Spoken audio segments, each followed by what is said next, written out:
Good morning, everyone. My name is Caitlin West, and I'm an admissions counselor here at the College of New Jersey. So on behalf of the College of New Jersey and the Office of Undergraduate Admissions, I am so excited to bring you all greetings today. First and foremost, congratulations to the participants on your accomplishments thus far. Everything you have done has brought you here on this day, so you have a lot to be proud of. I wish each and every one of you the best of luck today and in your future endeavors. Here at TCNJ, we are looking for students just like you, students who are involved both in and outside of the classroom. Please, as a TCNJ graduate this past May of 2015, I encourage you all, the students in the audience, the participants, family, and friends, to take advantage of being on our campus today. If you have the time, please take the time to walk around our campus, enjoy some of our restaurants, tour some of our buildings, and enjoy our new campus town that I'm sure you all saw as you came into campus today. Unfortunately, some of our students are on spring break, so you won't be able to experience what campus life is really like, but I do encourage you all to come back for our last Lions Day open house of the semester, which will be taking place on Sunday, April 17th. This will give you a chance to meet with faculty in your desired major, take a campus tour, see our residential facilities, and more. Again, I'd like to welcome you all here to the College of New Jersey. Enjoy your day.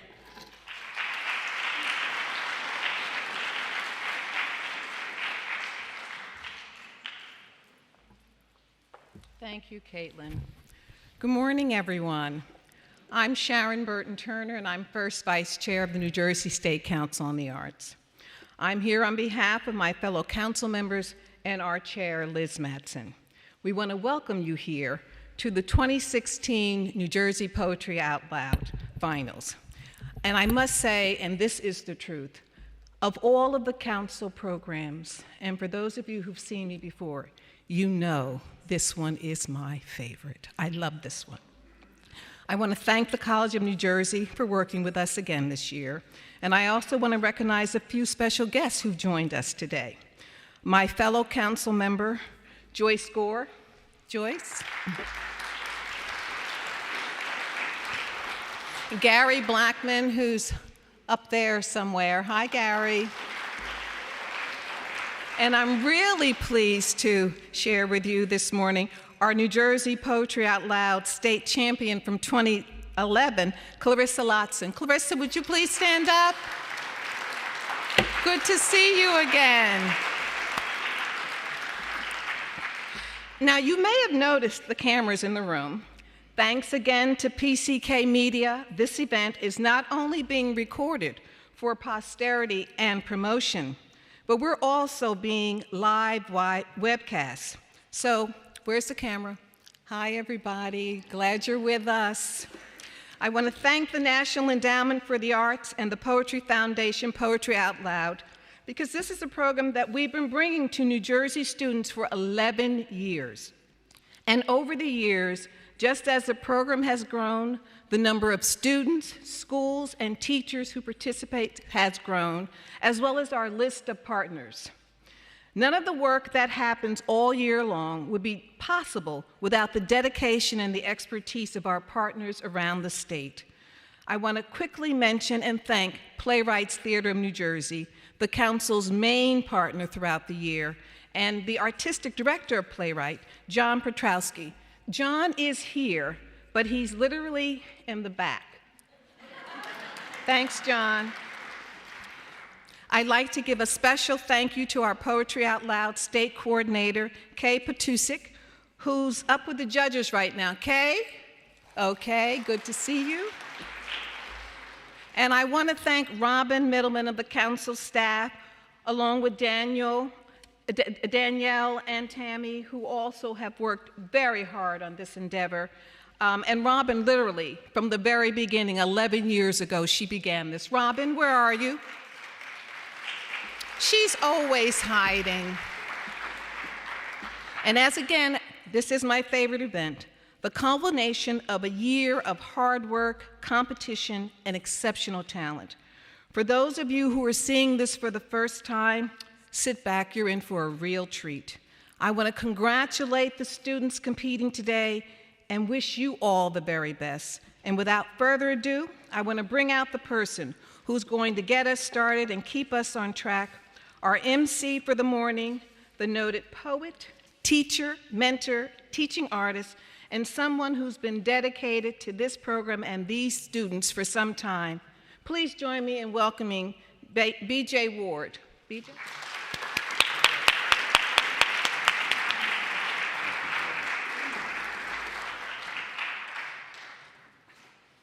Thank you, Ms. Burton Turner. Good morning. Welcome to the final competition of the 2016 New Jersey Poetry Out Loud. This year, we celebrate the 11th anniversary of this competition. I would like to thank the College of New Jersey for its hospitality. I welcome the audience here at the Mayo Concert Hall and Center for the Arts, as well as the national audience watching this competition as we webcast live. An especially warm and enthusiastic greeting to the students across New Jersey watching in their classrooms this morning. New Jersey Poetry Out Loud is part of the National Poetry Out Loud program made possible through the funding and leadership of the National Endowment of the Arts in Washington, D.C., and the Poetry Foundation in Chicago. The program is carried out by the state arts agencies across the country, spearheaded in New Jersey by the New Jersey State Council on the Arts, which manages POL through a partnership with Discover Arts New Jersey and the Writers Theatre of New Jersey, along with a growing list of regional partners. In addition to those regional partners, we'd like to express special thanks to CavanKerry Press. The program seeks to foster the next generation of literary readers by embracing the latest trends in poetry, which are also the oldest trends in poetry: recitation and performance. To help students master public speaking skills, develop self-confidence, and further understand the many voices and philosophies that comprise our literary heritage. The intent is to bring poetry not into a student's consciousness from a textbook or lecture, but rather to allow a poem that calls to that student to run through his or her body and manifest and live as spoken song. In this way, poetry is experienced not just as a cerebral experience, but also a physical one. New Jersey Poetry Out Loud begins each academic year in classrooms across our state, an engagement with poetry that leads to school-wide contests. The champions of each school then move on to compete in 6 regional contests, resulting in 2 winners of each region. To put this into context, this year alone, New Jersey started with 27,155 competitors on the classroom level.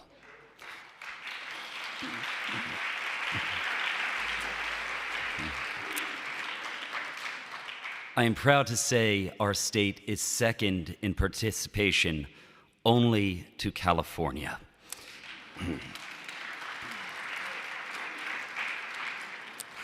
We had 160 schools participate in New Jersey, including 863 teachers in those schools. And I will add that rate, the rate of participation of our teachers, is the highest in the nation. Thank you to the teachers.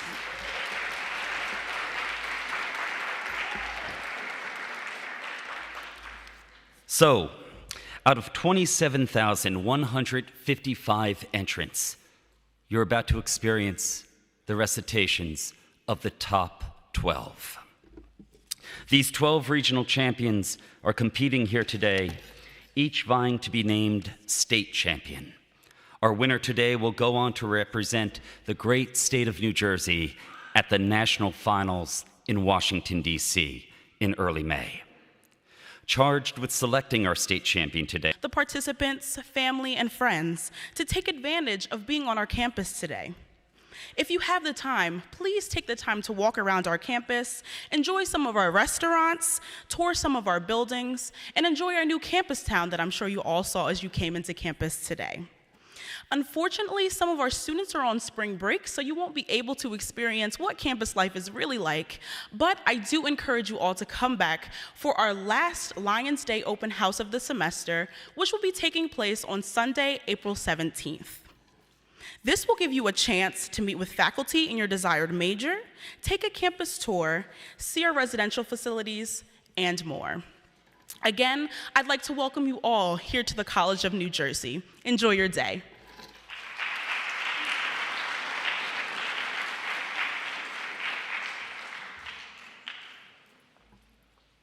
Thank you, Caitlin. Good morning, everyone. I'm Sharon Burton Turner, and I'm First Vice Chair of the New Jersey State Council on the Arts. I'm here on behalf of my fellow council members and our chair, Liz Mattson. We want to welcome you here to the 2016 New Jersey Poetry Out Loud Finals. And I must say, and this is the truth, of all of the council programs, and for those of you who've seen me before, you know this one is my favorite. I love this one. I want to thank the College of New Jersey for working with us again this year, and I also want to recognize a few special guests who've joined us today. My fellow council member, Joyce Gore. Joyce? Gary Blackman, who's up there somewhere. Hi, Gary. And I'm really pleased to share with you this morning our New Jersey Poetry Out Loud State Champion from 2011, Clarissa Lotson. Clarissa, would you please stand up? Good to see you again. Now, you may have noticed the cameras in the room.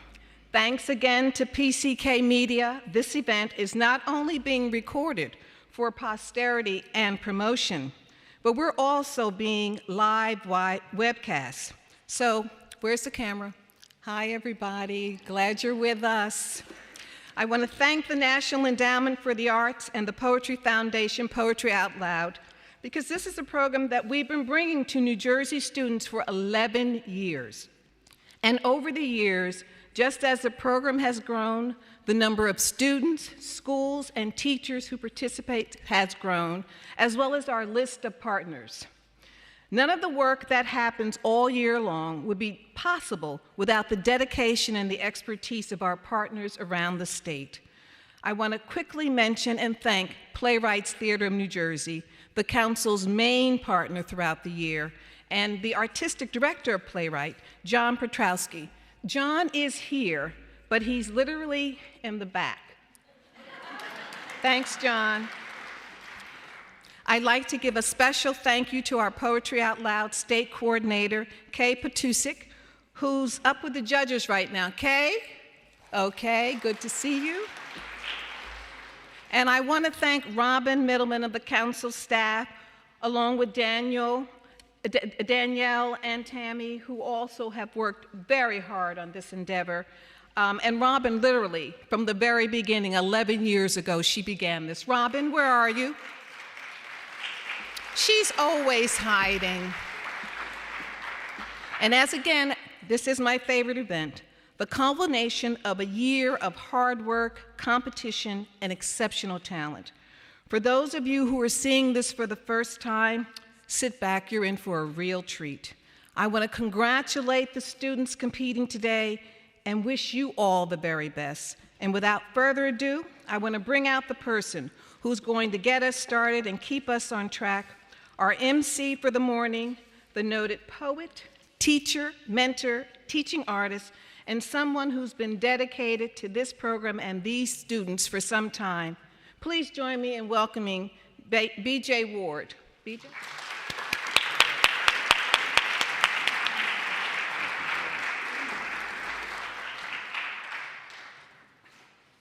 Thank you, Ms. Burton Turner. Good morning. Welcome to the final competition of the 2016 New Jersey Poetry Out Loud. This year, we celebrate the 11th anniversary of this competition. I would like to thank the College of New Jersey for its hospitality. I welcome the audience here at the Mayo Concert Hall and Center for the Arts, as well as the national audience watching this competition as we webcast live. An especially warm and enthusiastic greeting to the students across New Jersey watching in their classrooms this morning. New Jersey Poetry Out Loud is part of the National Poetry Out Loud program made possible through the funding and leadership of the National Endowment of the Arts in Washington, D.C., and the Poetry Foundation in Chicago.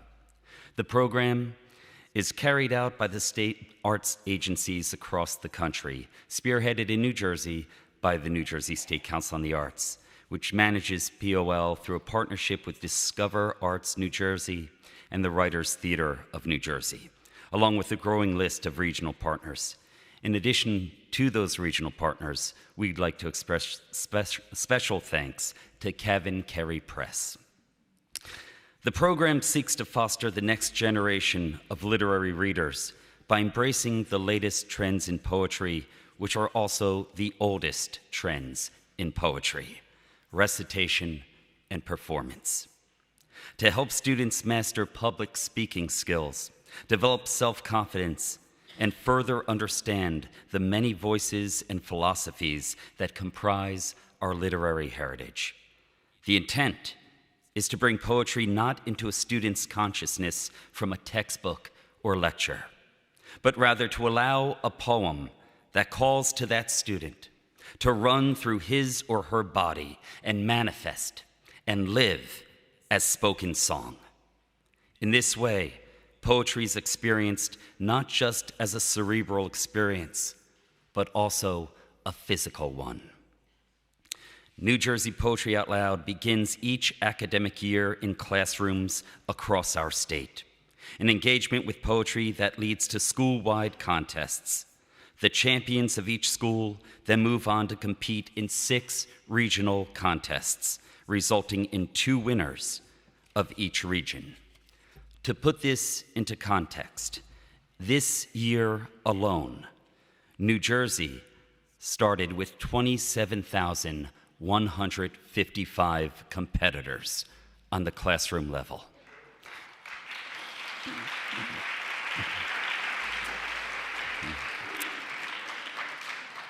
I am proud to say our state is second in participation only to California.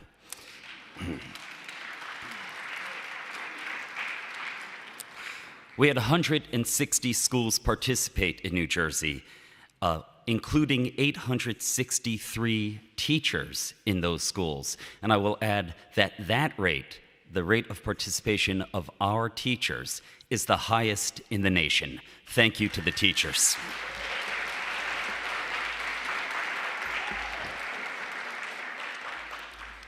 So, out of 27,155 entrants, you're about to experience the recitations of the top 12. These 12 regional champions are competing here today, each vying to be named state champion. Our winner today will go on to represent the great state of New Jersey at the national finals in Washington, D.C. in early May. Charged with selecting our state champion today are 5 individuals, all highly regarded in their fields, who hold poetry not as a luxury, but as the necessary breath it is. Our judges for the Poetry Out Loud Finals for the state of New Jersey are Megan Privitello, who's the author of A New Language for Falling Out of Love and the recipient of a 2014 New Jersey State Council on the Arts Poetry Fellowship. Megan. Thanks. Glenn Steinberg, who is the chair of the English department here at the College of New Jersey.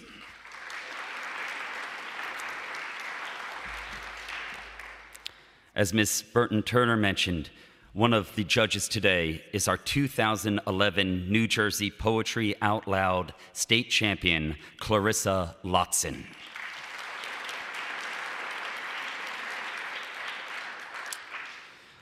We're pleased to welcome the Director of Educational Outreach for the Frost Place, which is Robert Frost's homestead in Franconia, New Hampshire, now a major American poetry center. And he's also the former Poet Laureate of the state of Maine, Baron Wormser.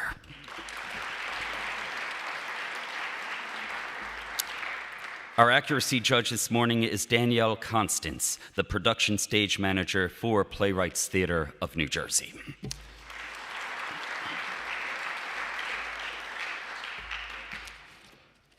Our state champion will be selected from the field of 12 regional champions I'm about to introduce to you.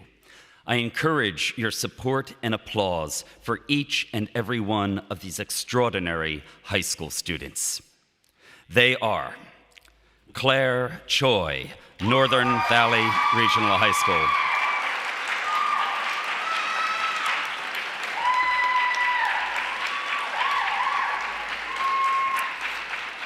Beatrice DeMaculangan, Jonathan Dayton High School. Elena Francisco, Cobbleston Home School.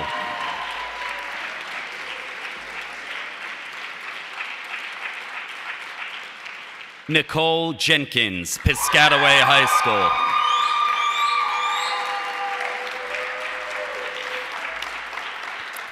Amos Kaffa, Burlington County Institute of Technology.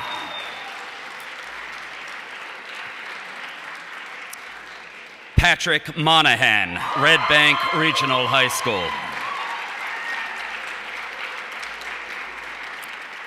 Megan Pan, the Pingree School.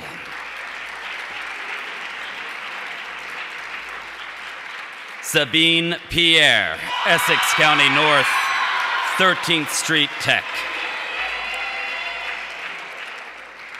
Gianna Robinson, Mainland Regional High School. Celeste Sena, Dr. Ronald McNair Academic High School in Jersey City. Catherine Slusarczyk, Vineland High School.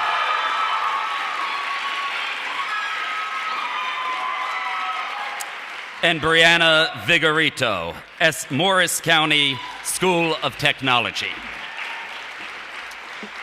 One round of applause for all 12.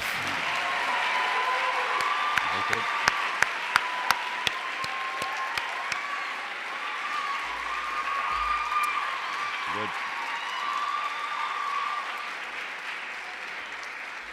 Contestants, please exit stage right. At this point, before we begin, I ask everyone in our live audience to ensure that any mobile device in your possession is turned to an absolutely silent setting or turned off completely.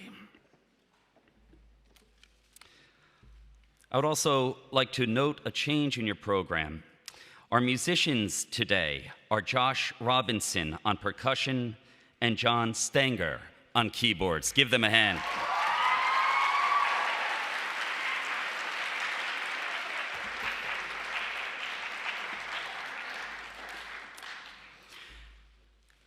Here's how it'll work. There will be 3 rounds today. There is no intermission. Each of the 12 competitors will recite 1 poem in each round. There will be a brief pause after each recitation to allow the judges to score the delivery. Upon the conclusion of the 3rd round, all the competitors will return to the stage for a conversation with you, this audience, as the final scores are tallied. Then we will announce our state champion and state runner-up.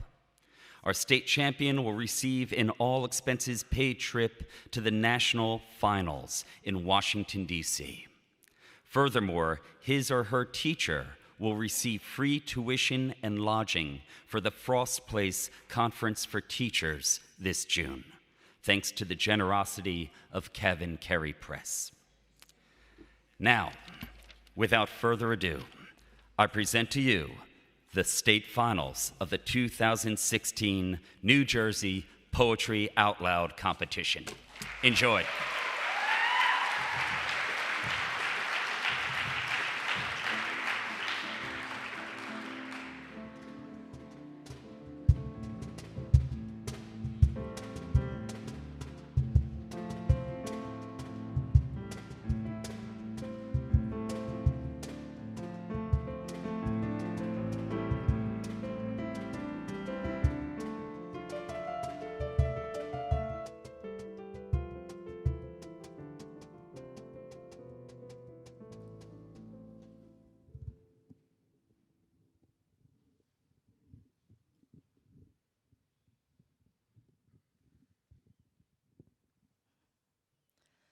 Hello, my name is Claire Choi, and I will be reciting For the Young Who Want to by Marge Piercy.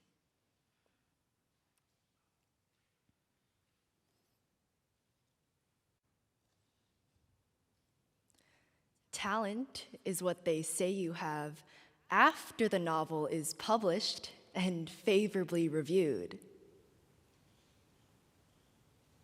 Beforehand, what you have is a tedious delusion, a hobby, like knitting. Work is what you have done after the play is produced and the audience claps. Before that, friends keep asking when you are planning to go out and get a job.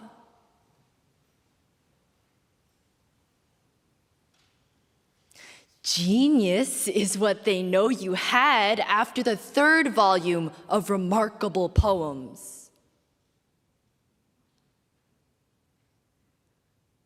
Earlier, they accuse you of withdrawing. Ask why you don't have a baby. Call you a bum.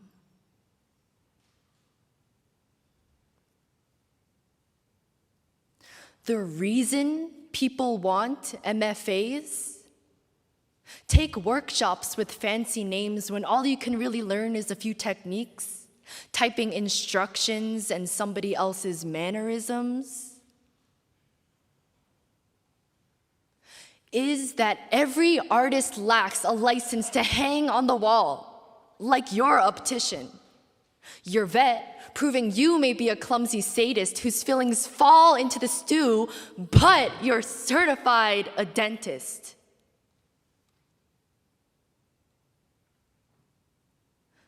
The real writer is one who really writes.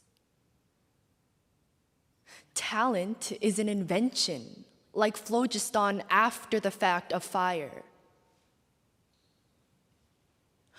Work is its own cure.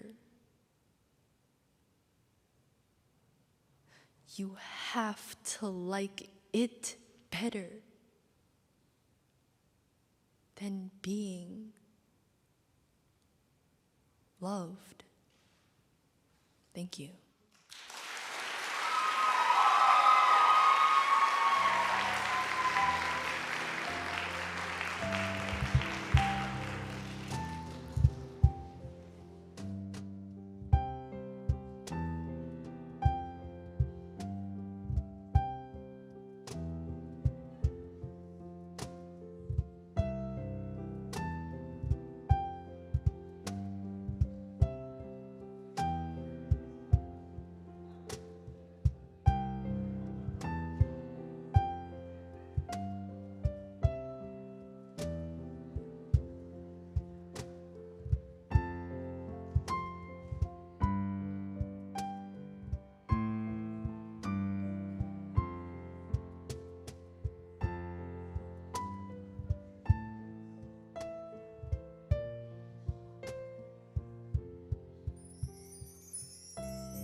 Good morning. My name is Beatrice Demaculangan, and I will be reciting That Country by Grace Paley.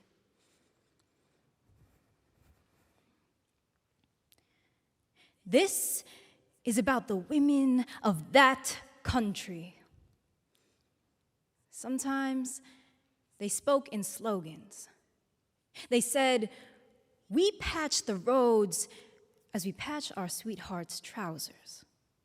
The heart will stop, but not the transport."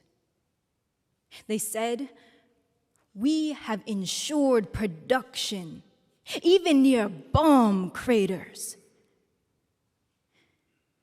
Children Let your voices sing higher than the explosions of the bombs. They said, we have important tasks. To teach the children that the people are the collective masters. To bear hardship. To instill love in the family. To guide the good health of the children, they must wear clothing according to climate. They said, once men beat their wives, now they may not. Once a poor family sold its daughter to a rich old man, now the young may love one another. They said once we planted our rice any old way. Now we plant the young shoots in straight rows so the imperialist pilot can see how steady our hands are.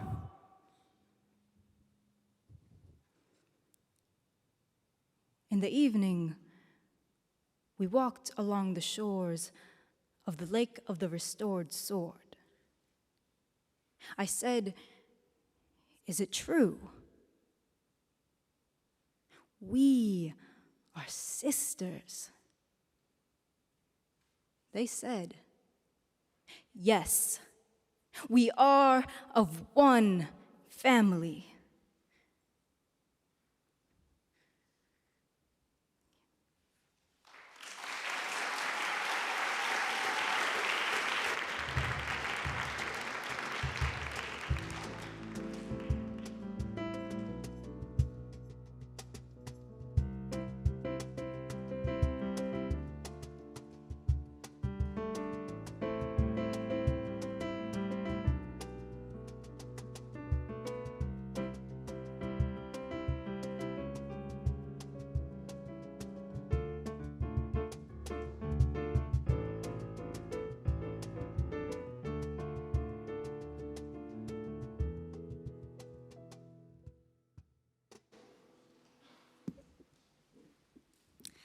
I'm Elena Francisco.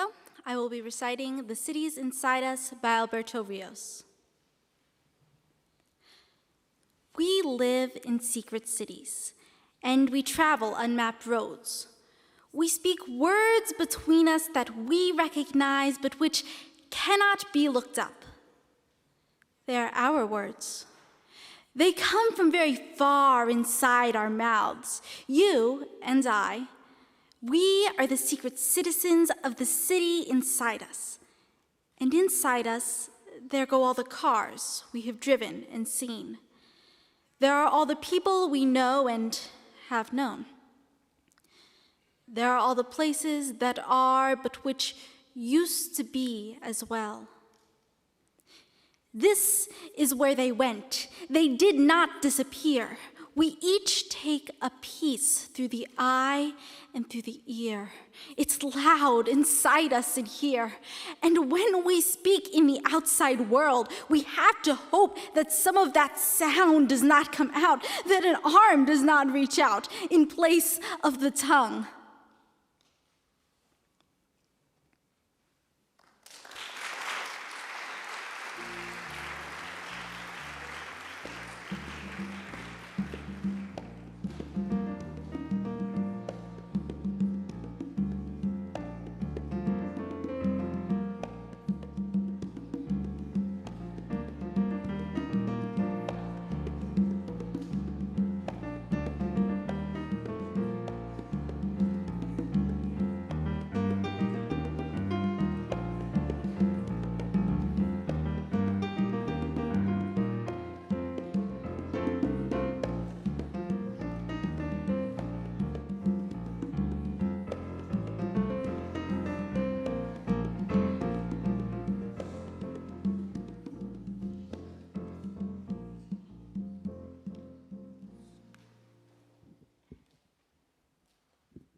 I am Nicole Jenkins.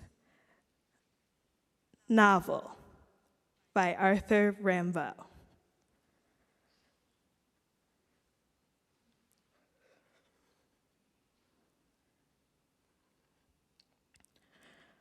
We aren't serious when we're 17. One fine evening, to hell with beer and lemonade, noisy cafes with their shining lamps. We walk under the green linden trees of the park. The lindens smell good in the good June evenings. At times, the air is so scented that we close our eyes. The wind laden with sounds, the town isn't far, has the smell of grapevines and beer.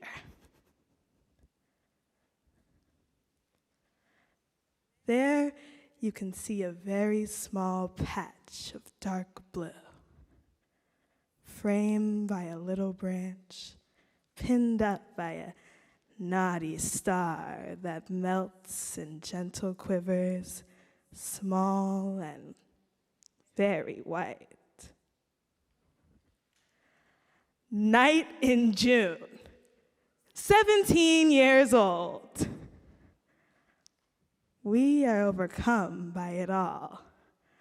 The sap is champagne and goes to our head. We talked a lot and feel a kiss on our lips, trembling there like a small insect.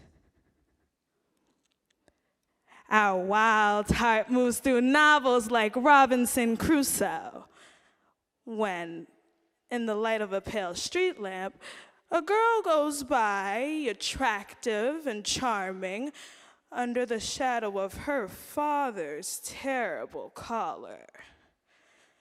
And as she finds you incredibly naive, while clicking her little boots, she turns abruptly and in a lively way. Then cavatinas die on your lips. You are in love, occupied until the month of August. You are in love. Your sonnets make her laugh. All your friends go off. You are ridiculous. Then, one evening, the girl you worship deigned to write to you. That evening,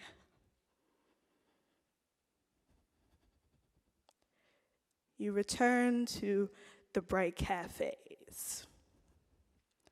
You ask for beer or lemonade. We are not serious when we are 17. And when we have green linden trees in the park.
Hello, my name is Amos Kaffa, and the first poem I will be reciting is titled Advice to a Prophet by Richard Wilbur. When you come, as you must, to the streets of our city, mad-eyed from stating the obvious, not proclaiming our fall, but begging us in God's name to have self-pity. Spare us all word of the weapons, their force and range, the long numbers that rocket the mind, our slow, unreckoning hearts will be left behind, unable to fear what is too strange. Nor shall you scare us with talk of the death of the race. How should we dream of this place without us? The sun mere fire, the leaves untroubled about us, a stone look on the stone's face. Speak of the world's own change. Though we cannot conceive of an undreamt thing, we know to our cost how the dreamt cloud crumbles, the vines are blackened by frost, how the view alters. We could believe, if you told us so, that the white-tailed deer will slip into perfect shade, grown perfectly shy. The lark avoid the reaches of our eye. The jack pine lose its knuckled grip on the cold ledge, and every torrent's burn has xanthus once, its gliding trout stunned in a twinkling.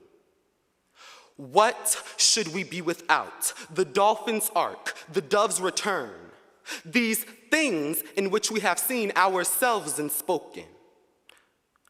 Ask us, prophets, how we shall call our natures forth when that live tongue is all dispelled, that glass obscured or broken, in which we have said to the rose of our love and the clean horse of our courage, in which beheld the singing lotus of the soul unshelled in all we mean or wish to mean. Ask us whether with the wordless rose our hearts shall fail us.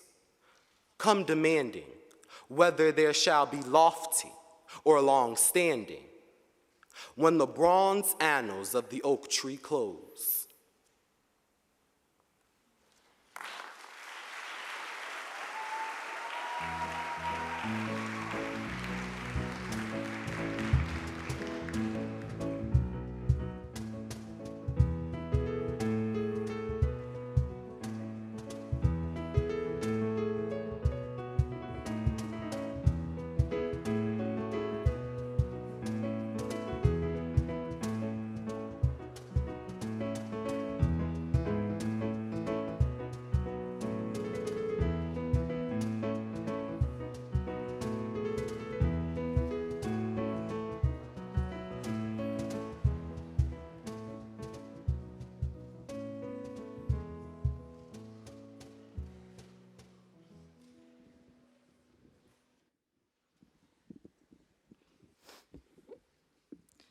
My name is Patrick Monaghan. Or by Thomas Sayers Ellis.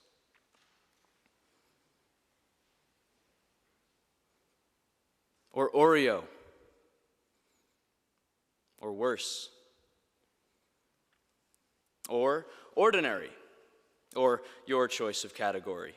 Or color. Or any color other than colored or colored only or of color or other.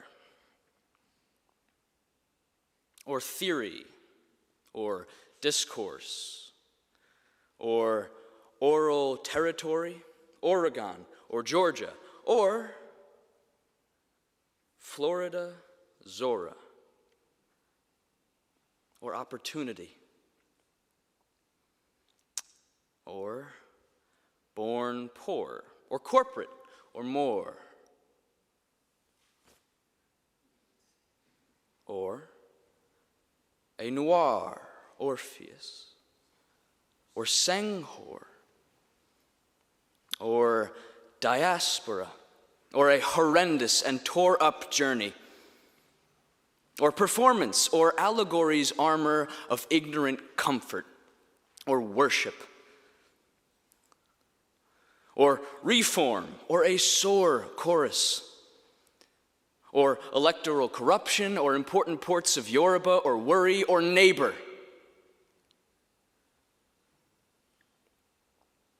or fear of terror or border, or all organized minorities.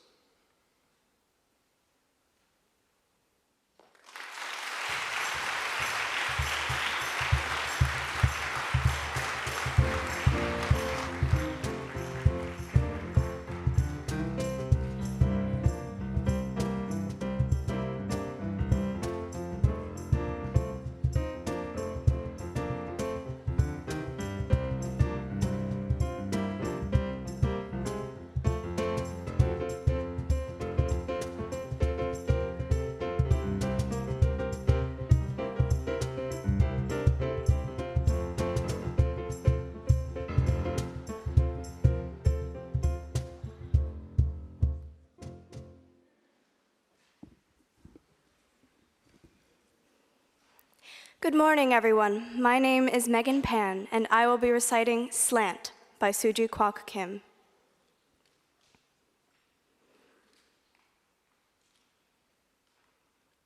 If the angle of an eye is all, the slant of hope, the slant of dreaming according to each life, what is the light of this city? Light of Lady Liberty, possessor of the most famous armpit in the world. Light of the lovers on Chinese soap operas, throwing BBQ'd ducks at each other with that live it up while you're young, woo me kind of love. Light of the old men sitting on crates outside Jigao shops, selling dried seahorses and plastic temples of heaven.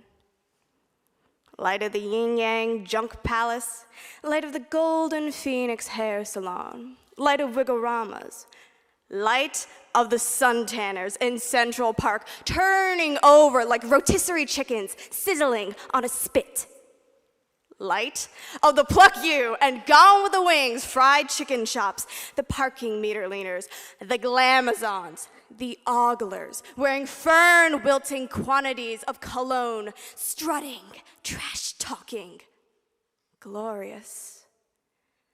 The immigrants, the refugees, the peddlers, stockbrokers and janitors, stenographers and cooks, all of us making and unmaking ourselves, hurrying forwards toward who will become. One way only, one life only, free in time, but not from it. Here, in the city, the living make together and make and unmake over and over. Quick, quick, ask heaven of it, of every mortal relation, feeling that is fleeing. For what would the heart be without a heaven to set it on? I can't help thinking, no word will ever be as full of life as this world.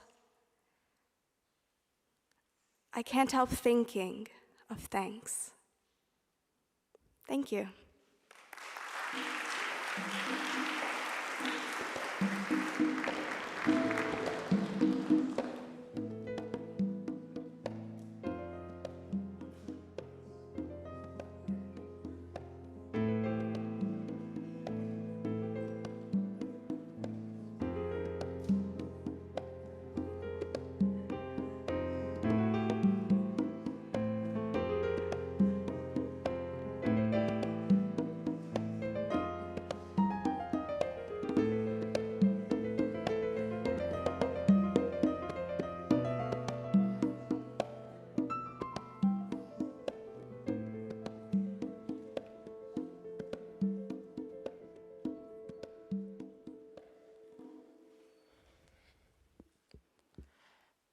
Hi, my name is Sabine Pierre.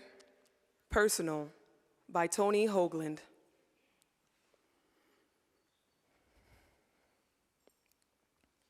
Don't take it personal, they said, but I did. I took it all quite personal.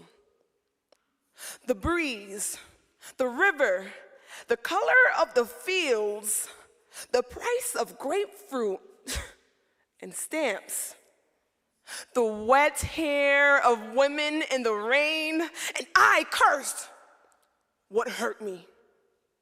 And I praised what gave me joy, the most simple-minded of possible responses. The government reminded me of my father with its deafness and its laws, and the weather reminded me of my mom with her tropical squalls. Enjoy it while you can, they said of happiness. Think first, they said of talk.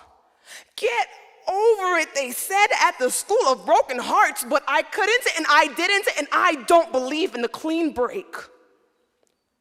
I believe in the compound fractures served with the sauce of dirty regret. I believe in saying it all and taking it all back and saying it again for good measure while the air fills up with I'm sorries, like wheeling birds and the trees look seasick in the wind. Oh, life. Can you blame me for making a scene? You were that yellow caboose, the moon disappearing over a ridge of cloud. I was the dog, chained in some fool's backyard, barking and barking, trying to convince everything else to take it personal too.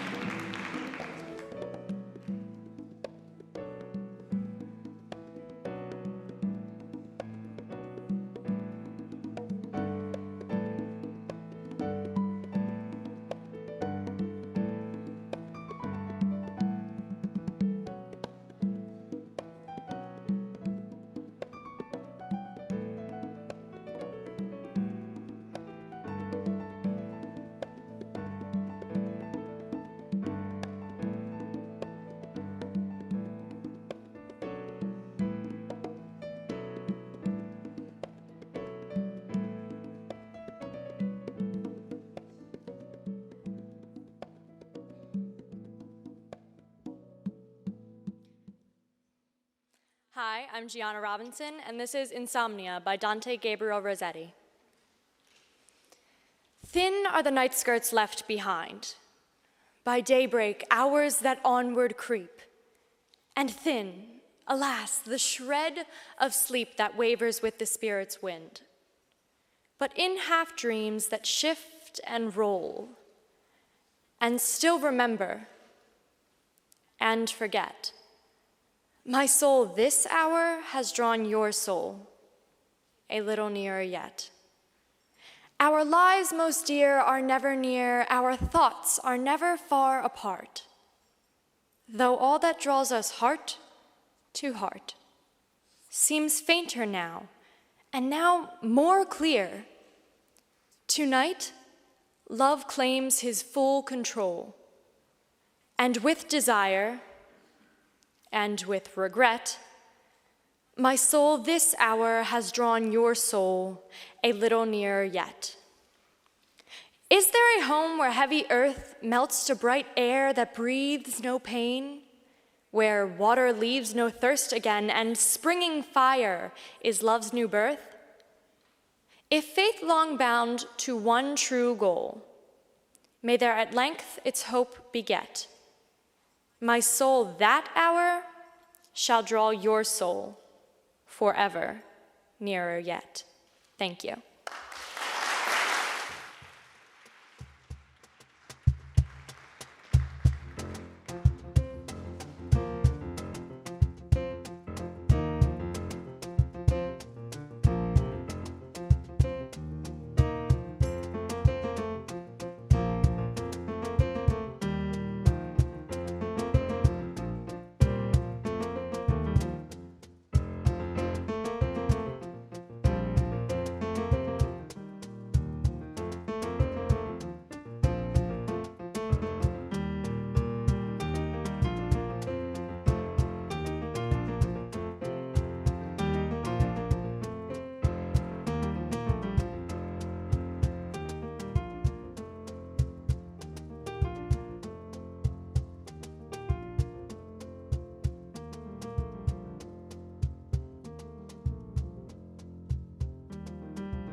Hello, my name is Celeste Sena, and I will be performing I'm a Fool to Love You by Cornelius Eady. Some folks would tell you the blues is a woman, some type of supernatural creature.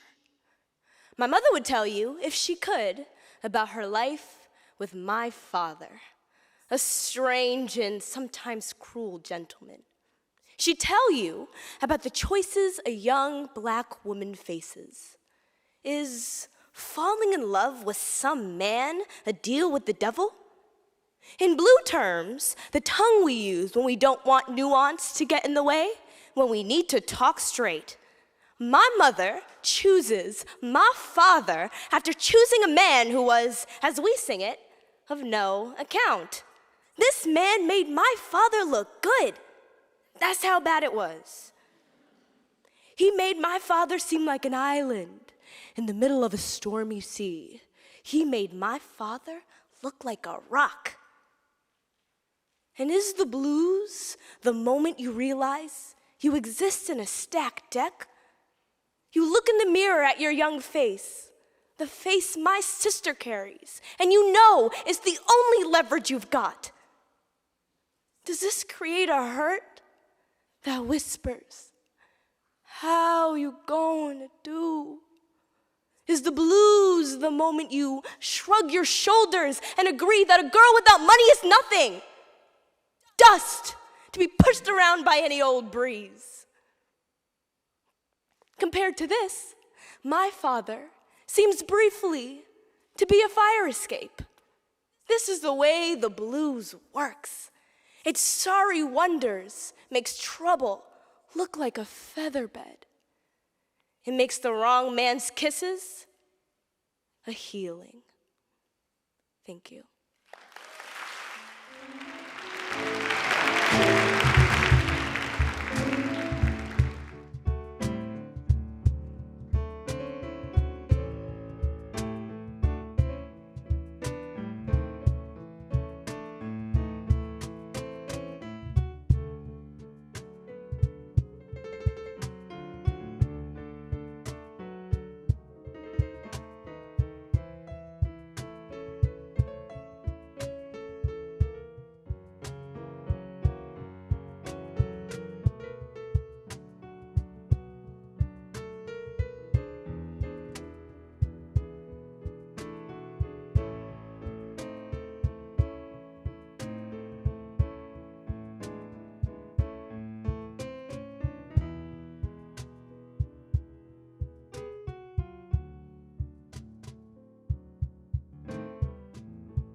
Hi, I'm Catherine Slusarchek. This is Mr. Darcy by Victoria Chang.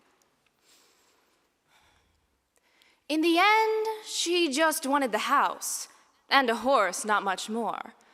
What if he didn't own the house? Or worse, not even a horse?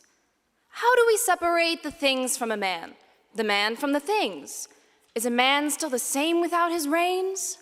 Here it rains every 15 minutes. It would be foolish to marry a man without an umbrella. Did Cinderella really love the prince, or just the prince on the curtains in the ballroom? Once I went window shopping, but I didn't want a window. When do you know it's time to get a new man? One who can win more things at the fair. I already have 4 stuffed pandas from the fair. I won fair and square. Is it time to be less square, to wear something more revealing? In North and South, she does the dealing. Gives him the money in the end, but she falls in love with him when he has the money, when he is still running away.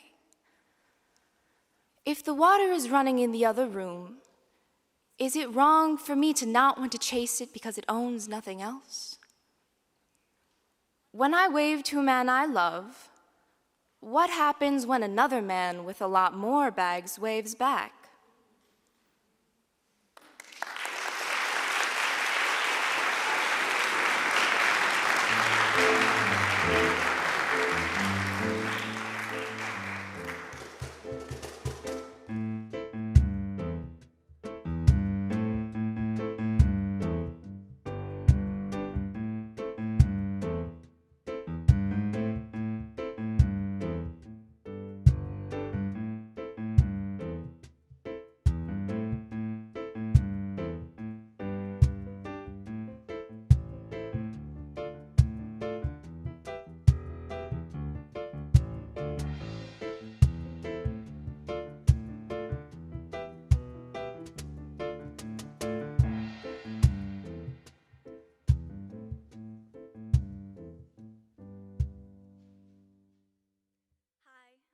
Adriana Vigorito, and I will be reciting Personal by Tony Hoagland.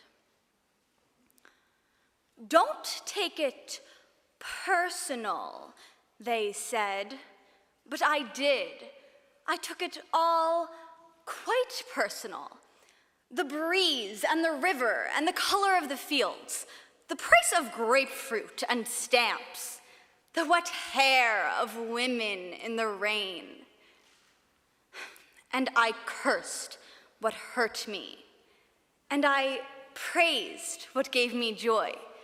The most simple-minded of possible responses. The government reminded me of my father with its deafness and its laws. And the weather reminded me of my mom with her tropical squalls. Enjoy it while you can, they said of happiness. Think first, they said of talk. Get over it, they said at the School of Broken Hearts. But I couldn't, and I didn't, and I don't believe in the clean break. I believe in the compound fracture, served with a sauce of dirty regret. I believe in saying it all and taking it all back and saying it again for good measure, while the air fills up with I'm sorries, like wheeling birds, and the trees look seasick in the wind. Oh, life, can you blame me for making a scene? You were that yellow caboose, the moon disappearing over a ridge of cloud. I was the dog chained in some fool's backyard, barking and barking, trying to convince everything else to take it personal too. Thank you.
Well, that was terrific. As we take a break, a brief pause between round one and round two, I would like to acknowledge, once again, ArtPride New Jersey for its partnership with the New Jersey State Council on the Arts, particularly Adam Pearl, the executive director there, Jim Atkinson, the program director, and Emily Ambash, who's the promotions coordinator. I'd also like to thank two arts organizations, arts groups who are here today to help us out in terms of ushering duties. The South Jersey Cultural Alliance and the Rutgers Camden Center for the Arts are lending a hand today. Behind the scene, yeah, give them a hand, that's great.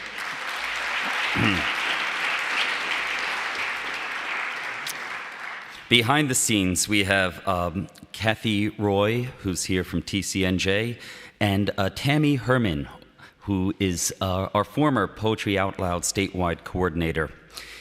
We need to acknowledge and thank the current New Jersey Poetry Out Loud state coordinator. It's her first year in the role, and I think she's done a phenomenal job. Please give a hand to Kay Patusek. Great job.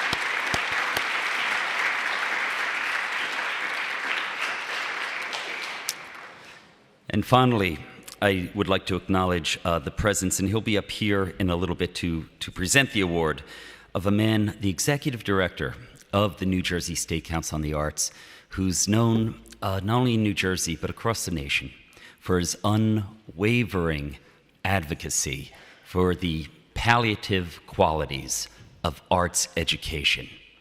Please give a hand to Nick Paleologos. Thank you. Thank you. Okay. And now I present round two.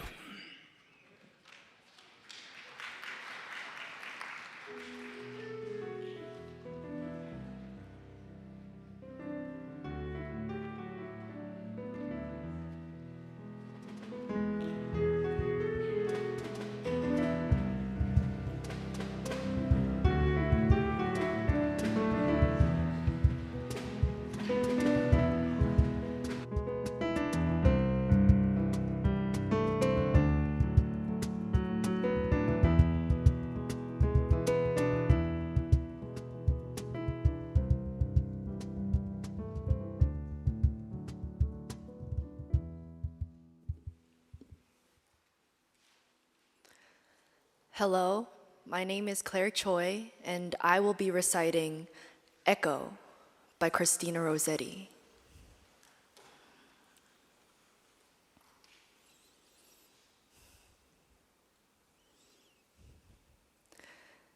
Come to me in the silence of the night.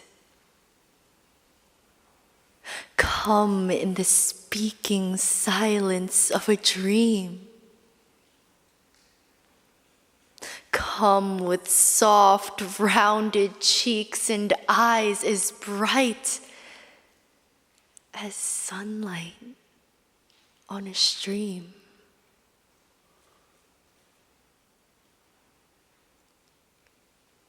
Come back in tears.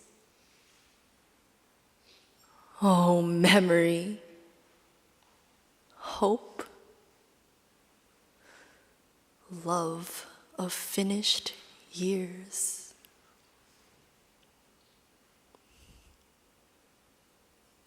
Oh, dream, how sweet, too sweet, too bitter sweet, whose wakening should have been in paradise, where souls brimful of love abide and meet,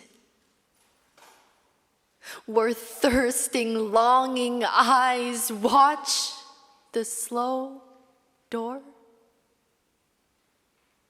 that opening,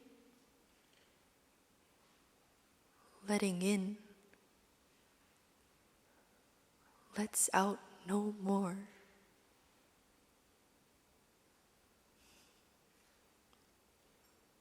Yet come to me in dreams, that I may live my very life again, though cold in death.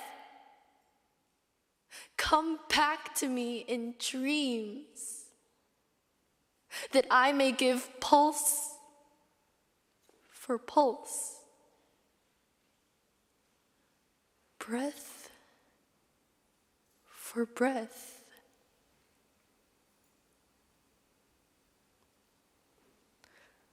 Speak low, lean low, as long ago, my love, how long ago. Thank you.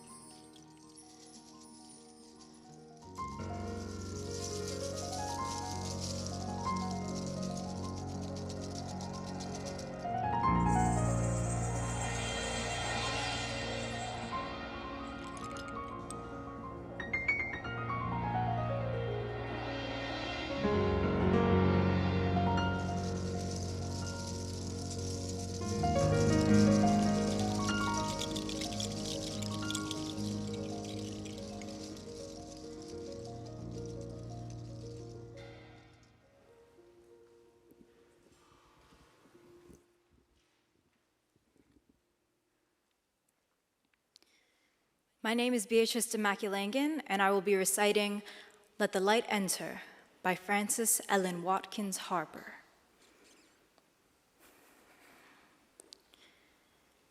The dying words of Goethe. Light, more light. The shadows deepen and my life is ebbing low. Throw the windows widely open, light, more light. Before I go, softly let the balmy sunshine play around my dying bed. Ere the dimly lighted valley I with lonely feet must tread. Light, more light, for death is weaving shadows round my waning sight. And I fain would gaze upon him through a stream of earthly light.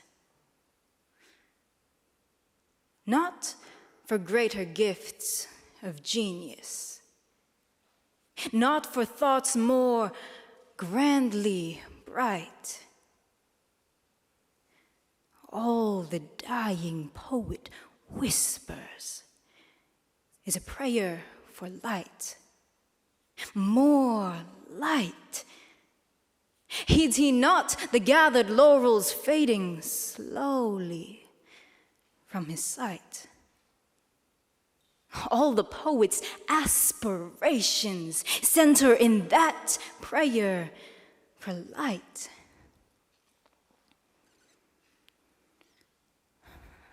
Gracious Savior,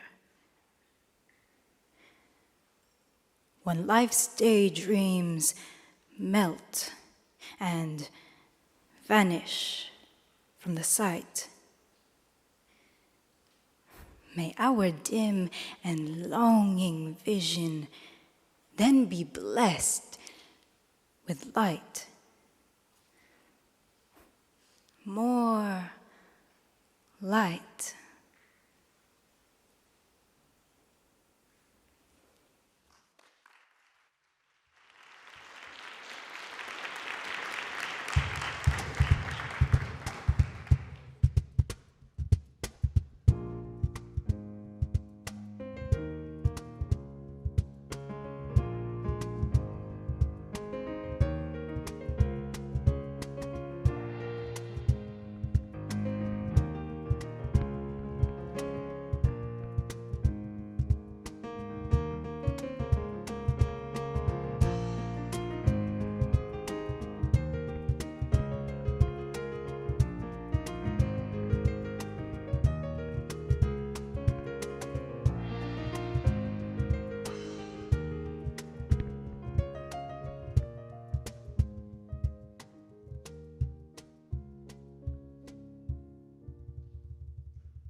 I'm Elena Francisca, and I will now recite Break, Break, Break by Alfred Lord Tennyson. Break, break, break on thy cold gray stones, O sea, and I would that my tongue could utter the thoughts that arise in me. Oh, well for the fisherman's boy, that he shouts with his sister at play. Oh, well for the sailor lad, that he sings in his boat on the bay. And the stately ships go on to their haven under the hill. But oh, for the touch of a vanished hand and the sound of a voice that is still. Break, break, break at the foot of thy crags, O sea. But the tender grace of a day that is dead will never come back to me.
I am Nicole Jenkins. To David, About His Education, by Howard Nemerov.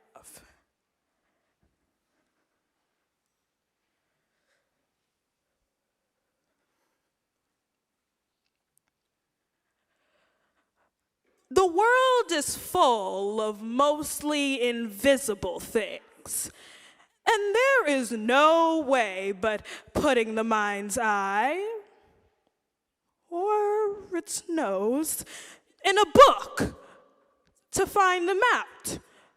Things like the square root of Everest, or how many times Byron goes into Texas, or whether the law of the excluded middle applies west of the Rockies. For these and the like reasons, you have to go to school and study books and listen to what you are told, and sometimes try to remember.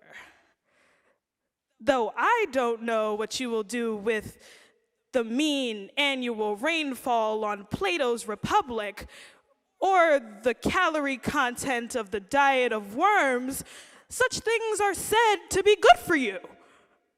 And you will have to learn them in order to become one of the grown-ups who sees invisible things, neither steadily nor whole, but keeps gravely the grand confusion of the world under his hat, which is where it belongs, and teaches small children to do this in their turn.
Hello, my name is Amos Kaffa, and the title of my second poem is Ecology by Jack Collin. Surrounded by bone, surrounded by cells, by rings of hell, by hair, surrounded by air is a thing, surrounded by silhouette, by honey wet bees yet, by skeletons of trees, surrounded by actual, yes, for practical purposes, people, surrounded by surreal popcorn, surrounded by the reborn. Surrender in the center to surroundings. Oh, surrender forever, never end her. Let her blend around.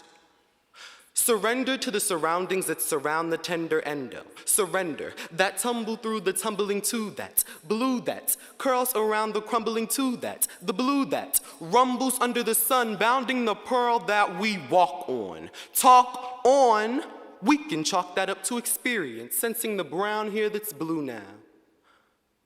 A drop of water surrounding a cow that's black and white. The warbling Blackburnian twitter that's machining midnight, orange in the light, that's glittering in the light green visible wind.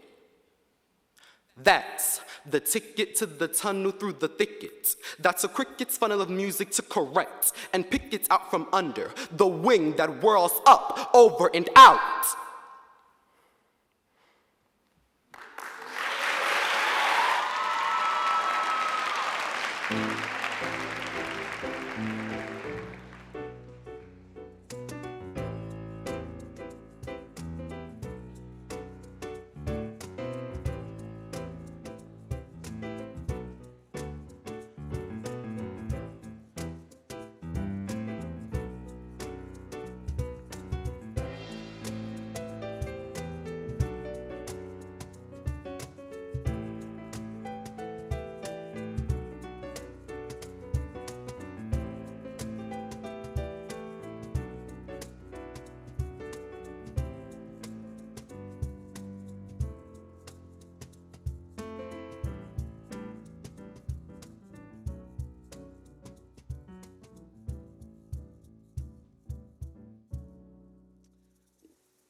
My name is Patrick Monaghan.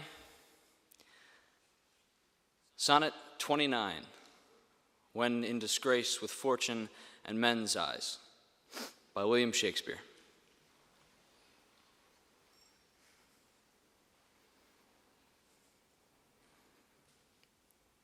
When in disgrace with fortune and men's eyes, I all alone beweep my outcast state, and trouble deaf heaven with my bootless cries, and look upon myself and curse my fate,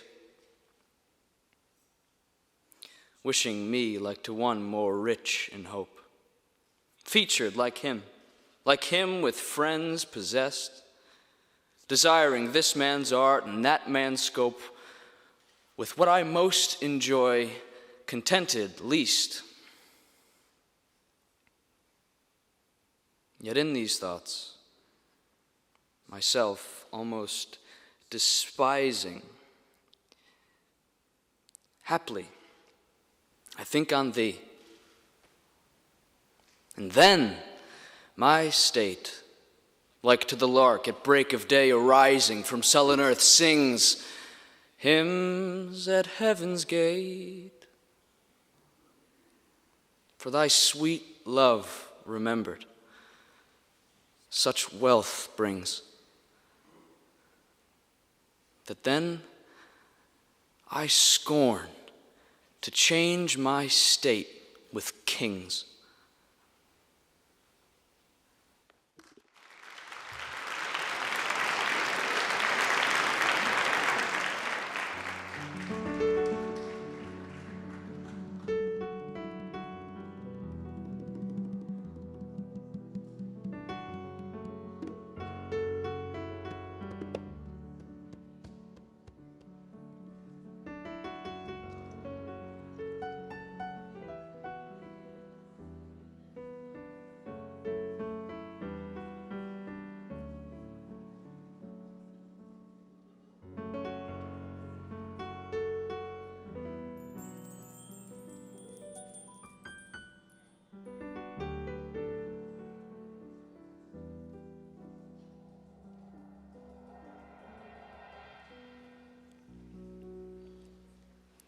Hello again, my name is Megan Pan, and I will be reciting Sonnet 29, When in Disgrace with Fortune and Men's Eyes, by William Shakespeare.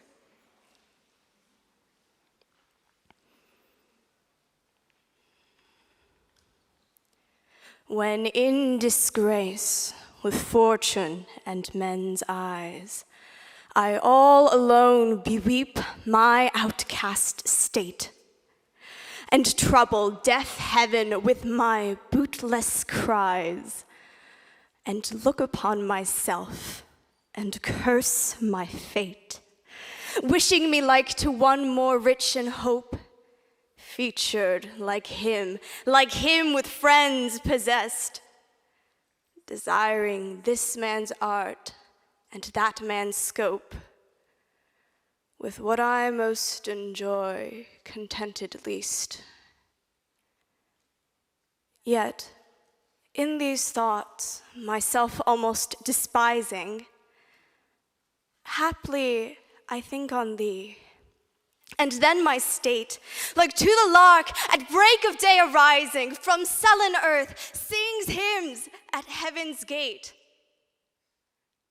For thy sweet love remembered such wealth brings, that then I scorn to change my state with kings. Thank you.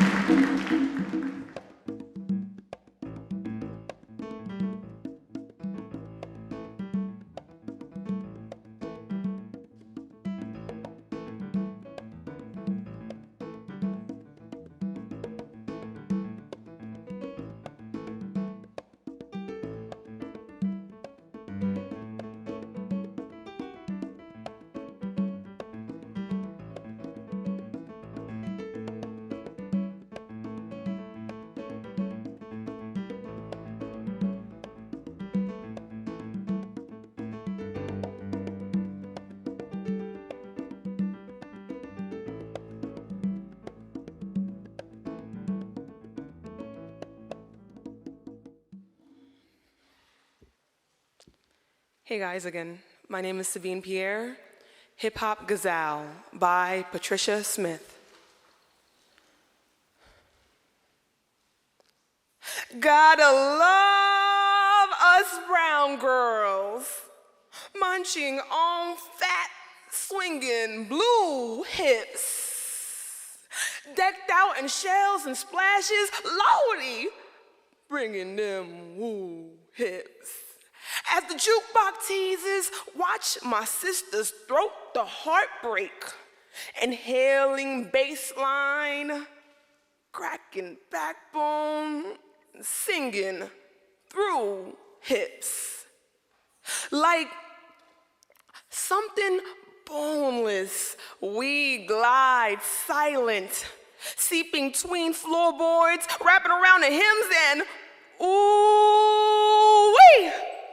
Clinging like glue hips. Engines grinding, rotating, smoking, gotta pull back some. Natural minds are lost at the mere sight of ringing true hips. Gotta love us girls just strutting down Manhattan streets, killing the menfolk with a dose of that stinging view hips. Crying about getting old. Patricia, you need to get up off what God gave you. Say a prayer and start slinging cue hips.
Hi, I'm Gianna Robinson, and this is No Moon Floods the Memory of That Night by Etheridge Knight. No moon floods the memory of that night. Only the rain. I remember the cold rain against our faces and mixing with your tears. Only the rain. I remember the cold rain and your mouth soft and warm. No moon. No stars, no jagged pain of lightning, only my impotent tongue and the red rage within my brain. knowing that the chilling rain was our forever, even as I tried to explain. A revolutionary is a doomed man, with no certainties but love and history. But our children must grow up with the certainties, and they will make the revolution.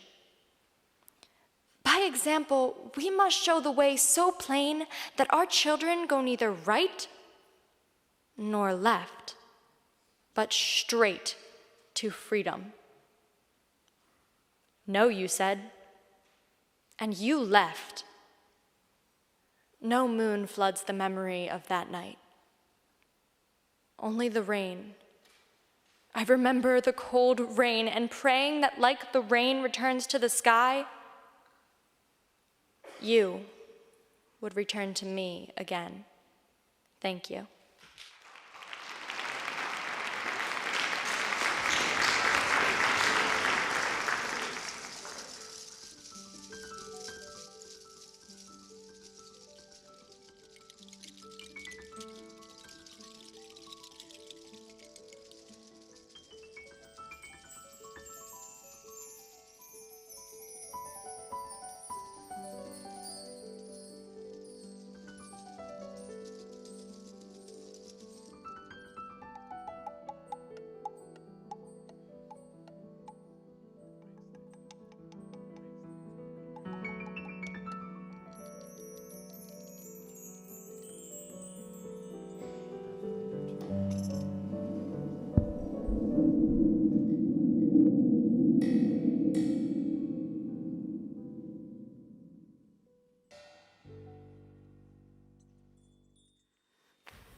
Hello, my name is Celeste Sena, and I will be performing Invitation to Love by Paul Laurence Dunbar.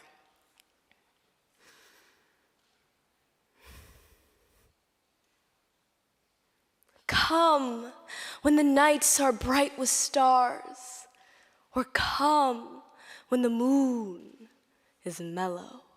Come when the sun his golden bars drops on the hayfield yellow.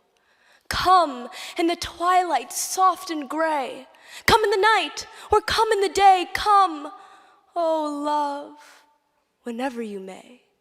And you are welcome, welcome. You are sweet, oh love, dear love.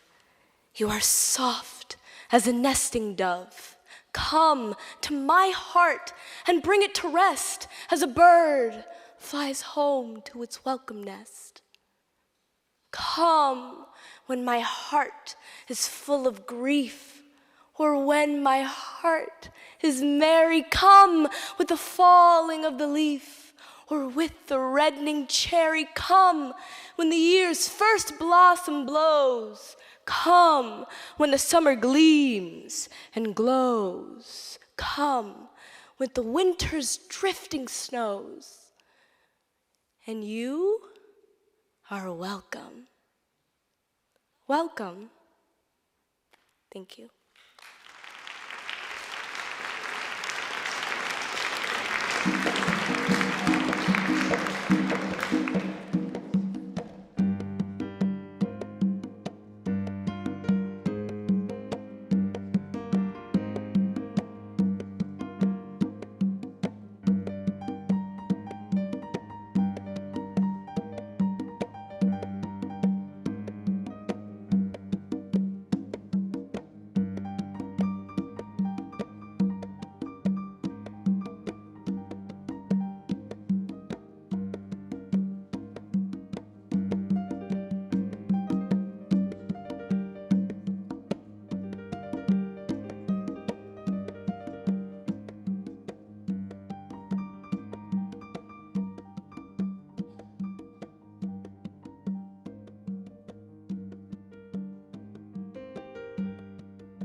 Hi, I'm Catherine Susarchek. This is Much Madness' Divinest Sense, 620 by Emily Dickinson. Much madness is divinest sense. To a discerning eye, much sense the starkest madness. 'Tis the majority in this, as all prevail. Assent and you are sane. Demur, you're straightway dangerous and handled with a chain.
Hi, I'm Brianna Vigorito, and I will be reciting Life Cycle of Common Man by Howard Nemroff. Roughly figured, this man of moderate habits, this average consumer of the middle class, consumed in the course of his average lifespan just under 500,000 cigarettes, 4,000 fifths of gin, and about a quarter as much vermouth. He drank maybe 100,000 cups of coffee, and counting his parents' share, it cost something like $500,000 to put him through life. How many beasts died to provide him with meat, belts, and shoes cannot be certainly said. But anyhow, it is in this way that a man travels through time, leaving behind him a lengthening trail of empty bottles and bones, of broken shoes, frayed collars, and worn out or outgrown diapers and dinner jackets, silk ties and slickers. Given the energy and security thus achieved, he did what? The usual things, of course, the eating, dreaming, drinking, and begetting. And he worked for the money which was to pay for the eating, etc., which were necessary if he were to go on working for the money, etc. But chiefly, he talked. As the bottles and bones accumulated behind him, the words proceeded steadily from the front of his face as he advanced into the silence and made it verbal. Who can tally the tale of his words? A lifetime would barely suffice for their repetition. If you merely printed all his commas, the result would be a very large volume. And the number of times he said, "Thank you," or "Very little sugar, please," would stagger the imagination. There were also witticisms, platitudes, and statements beginning, "It seems to me," or "As I always say." Consider the courage and all that, and behold the man walking into deep silence, with the ectoplastic cartoon's balloon proceeding steadily out of the front of his face, the words borne along on the breath, which is his spirit, telling the numberless tale of his untold word, which makes the world his apple and forces him to eat.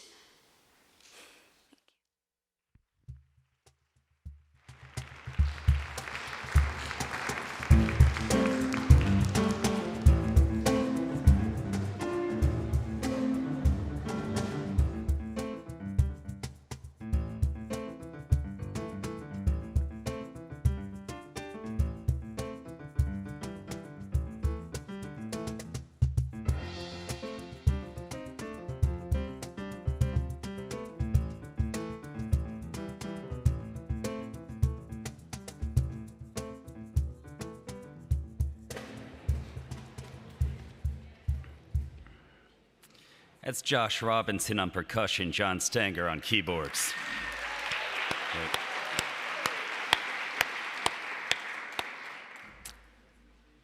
We're going to take just a moment while round two's scores are tabulated and the contestants get ready for the final round. At this point, I would like to acknowledge the mentors who have been working with these 12 high school students.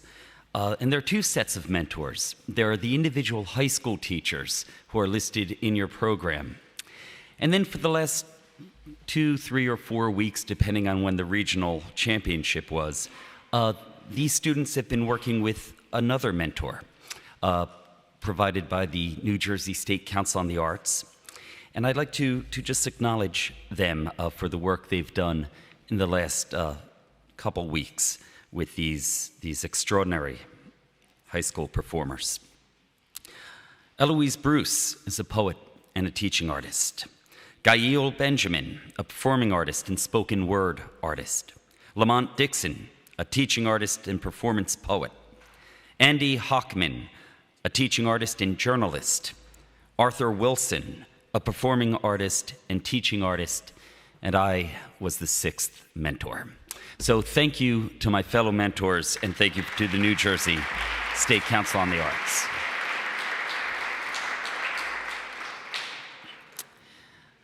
We'll begin round 3 in a moment. After round 3 concludes, all these scores have to be put together for the winner to be determined. During that period, the 12 finalists will come out onto the stage and we'll entertain any questions that you might have that we have time for. So if there's something you'd like to ask, please get that in mind, and we'd be happy to hear anything from you. Without further ado, the conclusion of the state finals, round 3.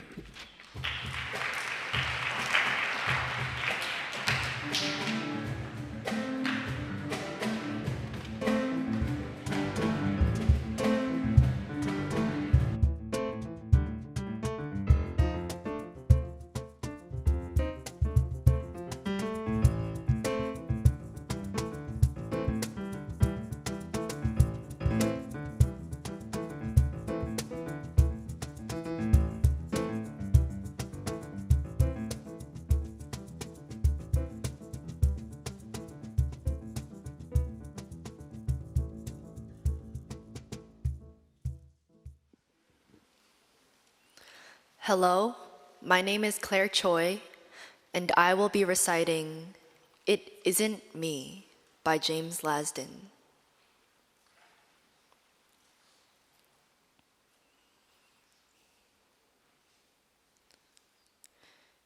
It isn't me, he'd say, stepping out of a landscape that offered,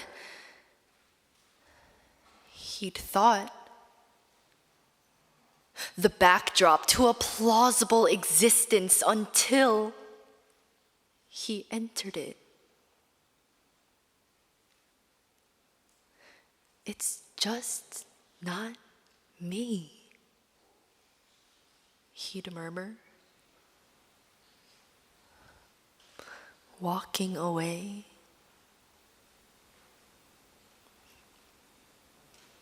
It's not quite me, he'd explain, apologetic but firm, leaving some job they'd found him. They found him others, he'd go, smiling his smile, putting his best foot forward, till again he'd find himself reluctantly concluding that this, too, wasn't him. He wanted to get married, make a home, unfold a life among his neighbors' lives, branching and blossoming like a tree. But when it came to it, it isn't me was all he seemed to learn from all his diligent forays outward. And why it should be so hard for someone not so different from themselves to find what they'd found, barely even seeking. What gift he'd not been given? What forlorn charm of his they'd had the luck to lack puzzled them, though not unduly. They lived inside their lives so fully they couldn't, in the end, believe in him, except as some half legendary figure destined or doomed to carry on his back the weight of their own all but weightless stray doubts and discomforts.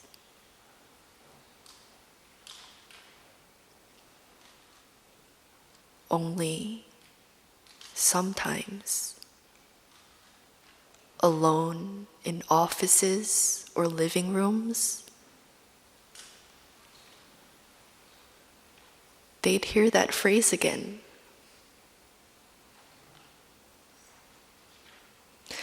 It isn't me. And wonder, briefly, what they were and where, and feel the strangeness of being there. Thank you.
Good morning, my name is Beatrice Demaculangan, and I will be reciting To the Notebook Kid by Eve L. Ewing.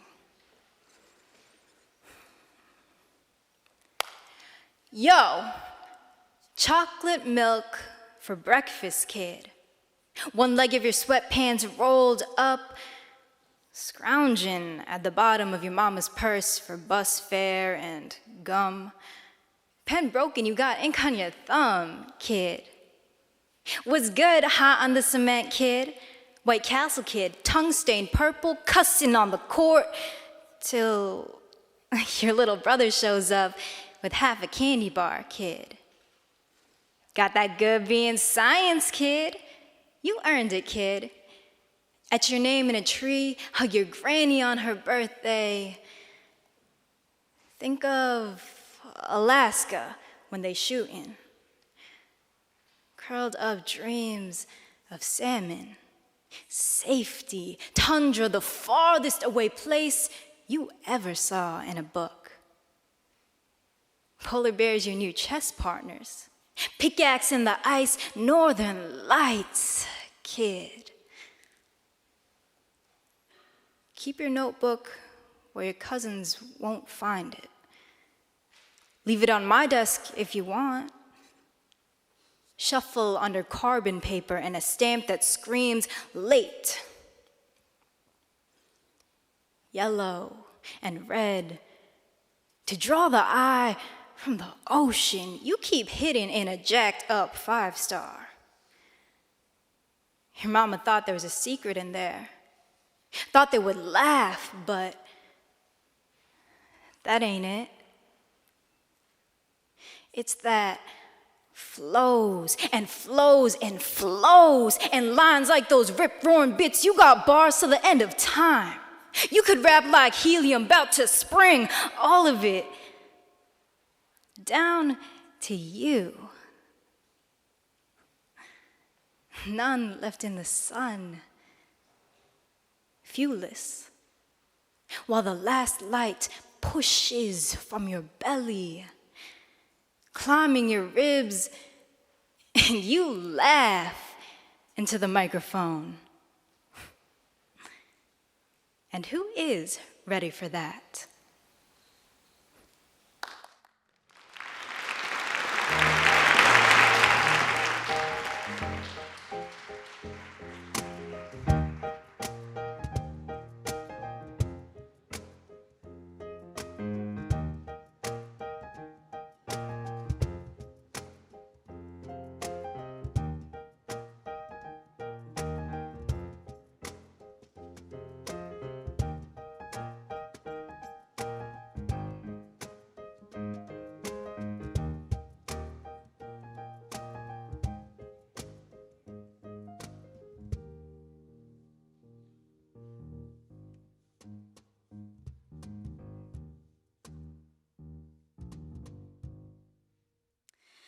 I'm Elena Francisco, and the last poem I will be reciting is Try to Praise the Mutilated World by Adam Zagajewski.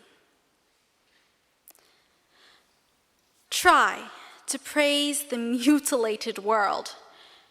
Remember June's long days and wild strawberries, drops of rosé wine. The nettles that methodically overgrow the abandoned homesteads of exiles.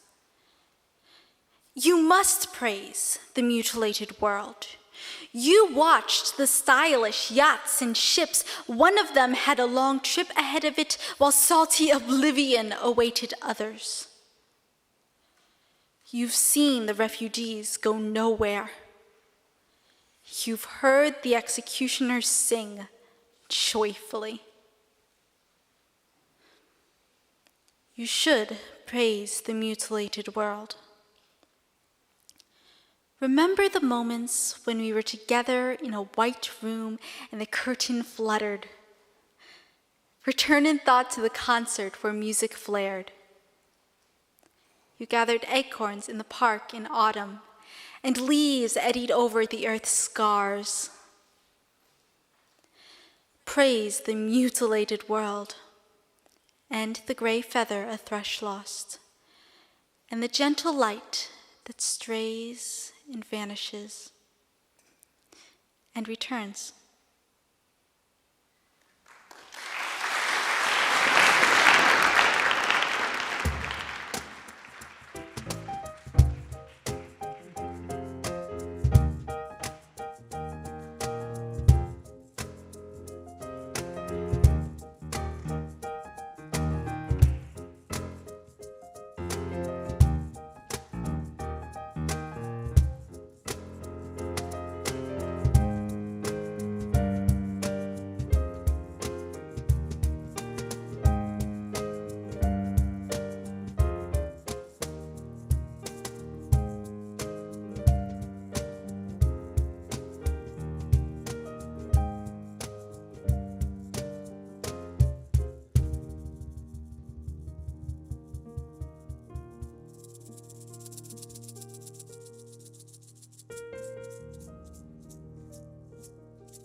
I am Nicole Jenkins. Adam's Curse by William Butler Yeats.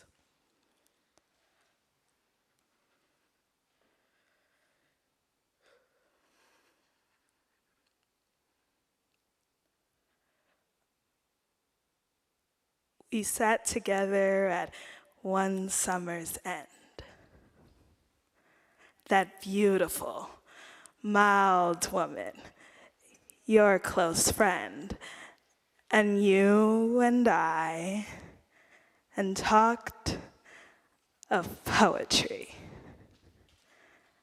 I said, a line will take us hours, maybe.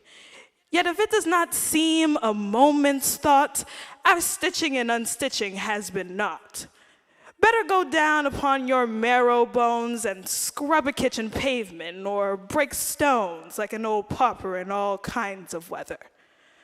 For to articulate sweet sounds together is to work harder than all these, and yet be thought an idler by the noisy set of bankers, schoolmasters, and clergymen, the martyrs called the world. And thereupon that beautiful, mild woman, for whose sake there's many a one shall find out all heartache on finding that her voice is sweet and low, replied, to be born woman is to know, although they do not talk of it at school, that we must labor to be beautiful. I said, it's certain there is no fine thing since Adam's fall, but needs much laboring. There have been lovers who thought love should be so much compounded of high courtesy that they would sigh and quote with learned looks precedents out of beautiful old books. Yet now it seems an idle trade enough.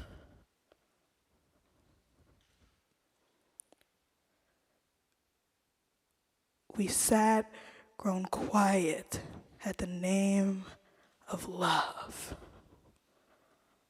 We saw the last embers of daylight die. And in the trembling blue-green of the sky, a moon, worn as if it had been a shell washed by time's waters as they rose and fell about the stars and broke in days and years. I had a thought for no one's but your ears, that you were beautiful, and that I strove to love you in the old, high way of love. That it had all seemed happy, and yet we'd grown as weary-hearted as that hollow moon.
Hello, My name is Amos Kaffa, and my final poem is titled Kubla Khan by Samuel Taylor Coleridge. Or a vision in a dream, a fragment. In Xanadu did Kubla Khan a stately pleasure dome decree, where Alf, the sacred river, ran through caverns measureless to man down to a sunless sea. So twice 5 miles of fertile ground with walls and towers were girdled round, and there were gardens bright with sinuous rills where blossomed many an incense-bearing tree. And here were forests ancient as the hills, enfolding sunny spots of greenery. But oh, that deep romantic chasm which slanted down the green hill athwart a cedarn cover, a savage place, as holy and enchanted as air beneath the waning moon, was haunted by a woman wailing for her demon lover. And from this chasm, with ceaseless turmoil seething, as if this earth in fast thick pants were breathing, a mighty fountain momently was forced, amid whose swift half-intermitted burst, huge fragments vaulted like rebounding hail or chaffy grain beneath the thresher's flail, and mid these dancing rocks at once and ever, it flung up momently the sacred river. 5 miles meandering with amazing motion, through wood and dale the sacred river ran, then reached the caverns measureless to man, and sank in tumult to a lifeless ocean. And mid this tumult, Kubla heard from far ancestral voices prophesying war. The shadow of the dome of pleasure floated midway on the waves, where was heard the mingled measure from the fountain in the caves. It was a miracle of rare device, a sunny pleasure dome with caves of ice. A damsel with a dulcimer in a vision once I saw. It was an Abyssinian maid, and on her dulcimer she played, singing of Mount Abora. Could I revive within me her symphony and song? To such a deep delight 'twould win me, that with music loud and long I would build that dome in air, that sunny dome, those caves of ice, and all who heard should see them there, and all should cry, beware, beware, his flashing eyes, his floating hair. Weave a circle around him thrice, and close your eyes with holy dread, for he on honeydew hath fed, and drunk the milk of paradise.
My name is Patrick Monaghan.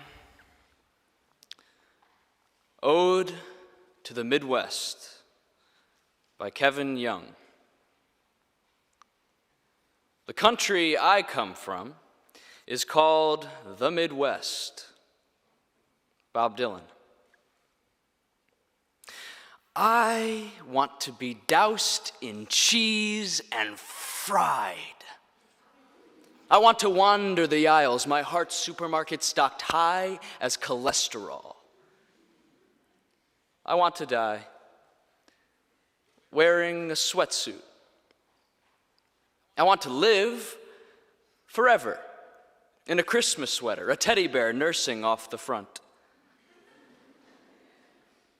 I want to write a check in the express lane. I want to scrape my driveway clean myself early before anyone's awake. That'll put him to shame.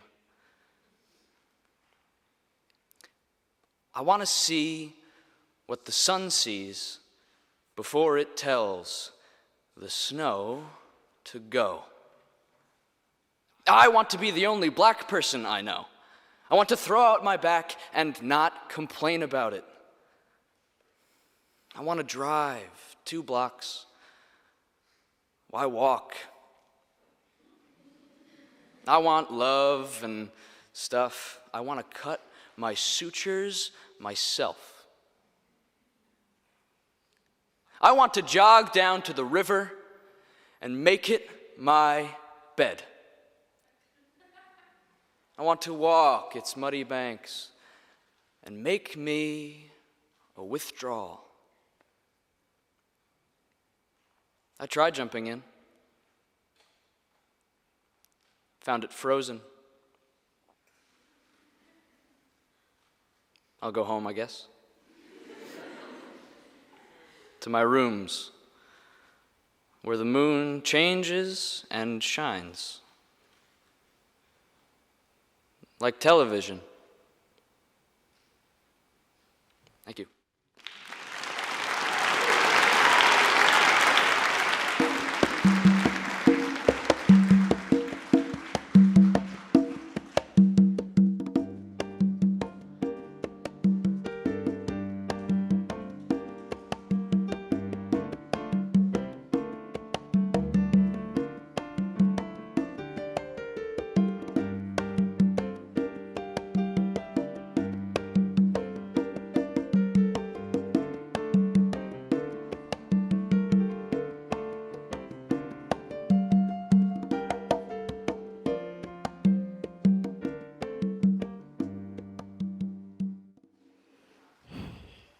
Hello again for the final time. My name is Megan Pan, and I will be reciting The Gift by Liang Li.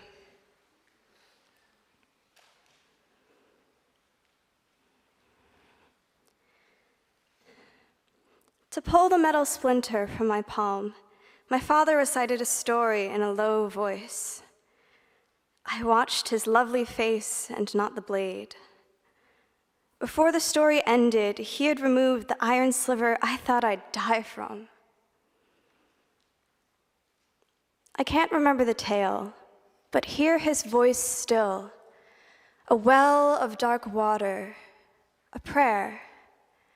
And I recall his hands, 2 measures of tenderness he laid against my face, the flames of discipline he raised above my head. Had you entered that afternoon, you would have thought you saw a man planting something in a boy's palm, a silver tear, a tiny flame. Had you followed that boy, you would have arrived here, where I bend over my wife's right hand. Look how I shave her thumbnail down so carefully she feels no pain. Watch as I lift the splinter out. I was 7 when my father took my hand like this, and I did not hold that shard between my fingers and think, metal that will bury me, christen it little assassin, or going deep from my heart. And I did not lift up my wound and cry, death visited here. I did what a child does when he's given something to keep. I kissed my father. Thank you.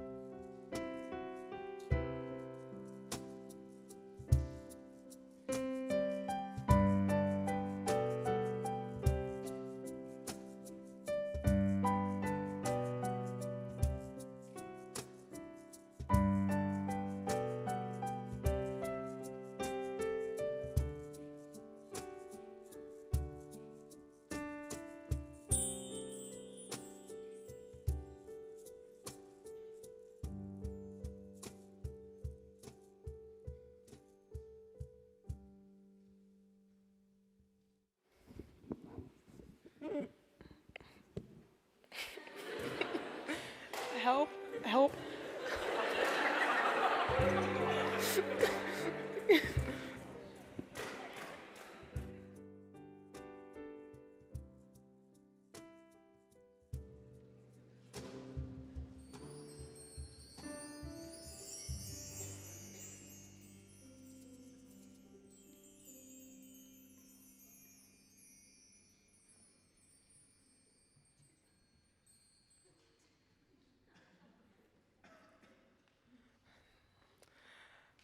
Hey guys, I'm Sabine Pierre, and the title of my poem is Battle Hymn of the Republic by Julia Ward Howe.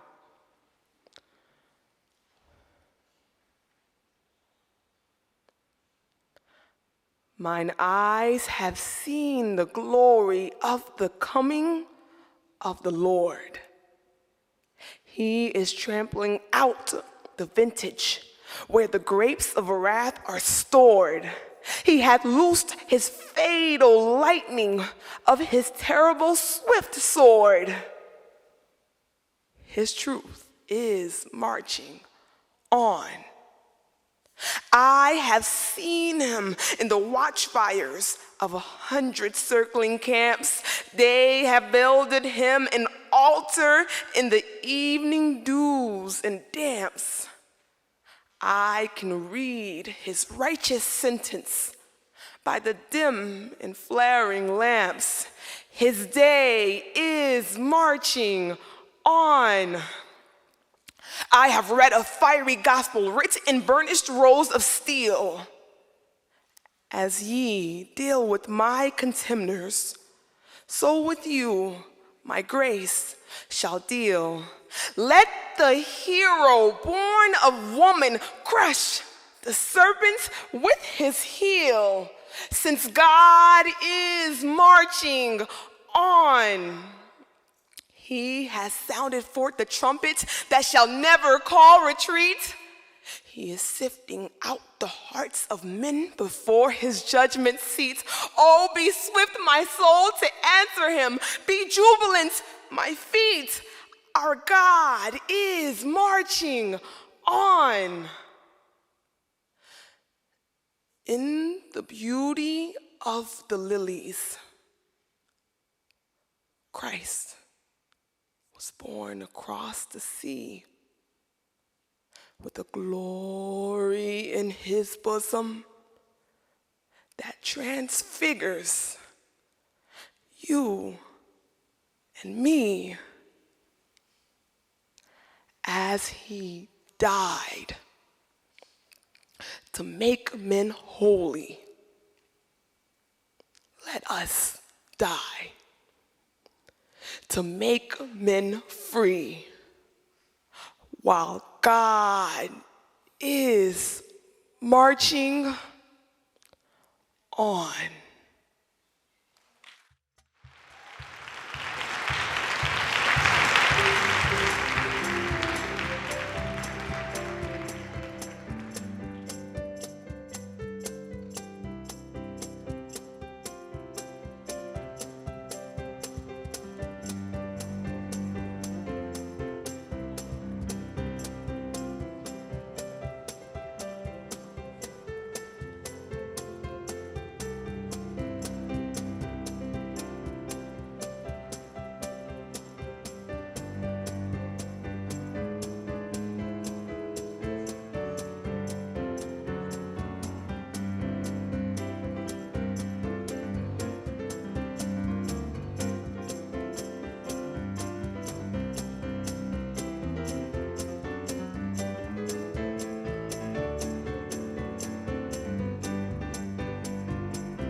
Hi, I'm Gianna Robinson, and this is Self-Help by Michael Ryan. What kind of delusion are you under? The life he hid just knocked you flat. You see the lightning, but not the thunder. What God hath joined, let no man put asunder. Did God know you'd marry a rat? What kind of delusion are you under? His online persona simply stunned her, as it did you when you started to chat. You see the lightning, but not the thunder. To the victors go the plunder. You should crown them with a baseball bat. What kind of delusion are you under?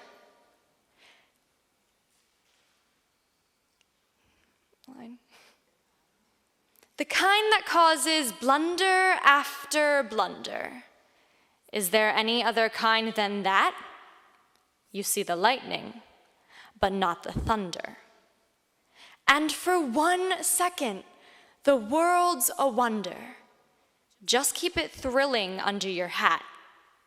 What kind of delusion are you under? You see the lightning, but not the thunder. Thank you.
Hello, my name is Celeste Sena, and I will be performing La Filia che piange by T.S. Eliot.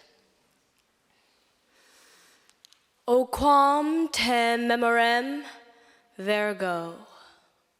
Stand on the highest pavement of the stair. Lean on a garden urn. Weave the sunlight in your hair. Clasp your flowers to you with a pained surprise. Fling them to the ground and turn with fugitive resentment in your eyes. But weave the sunlight in your hair. So I would have had him leave. So I would have had her stand and grieve. So he would have left as the soul leaves the body torn and bruised, as the mind deserts the body it has used. I should find some way incomparably light and deft, some way we both should understand, simple and faithless as a smile and shake of the hand. She turned away, but with the autumn weather, compelled my imagination many days and many hours, her hair over her arms and her arms full of flowers, and I wonder how we should have been together. I should have lost a gesture and a pose. Sometimes these cogitations still amaze the troubled midnight and the noon's repose. Thank you.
Hi, I'm Catherine Susarchek. This is Slant by Suji Kwak Kim.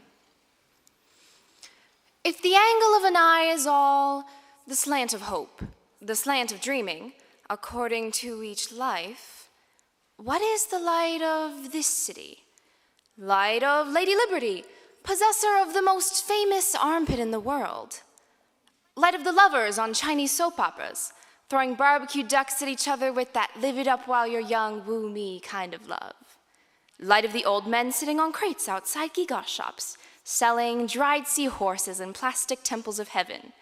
Light of the yin and yang junk palace. Light of the golden phoenix hair salon. Light of wiggle-ramas. Light of the suntanners in Central Park, turning over like rotisserie chicken sizzling on a spit. Light of the pluck you and Gone with the Wings fried chicken shops.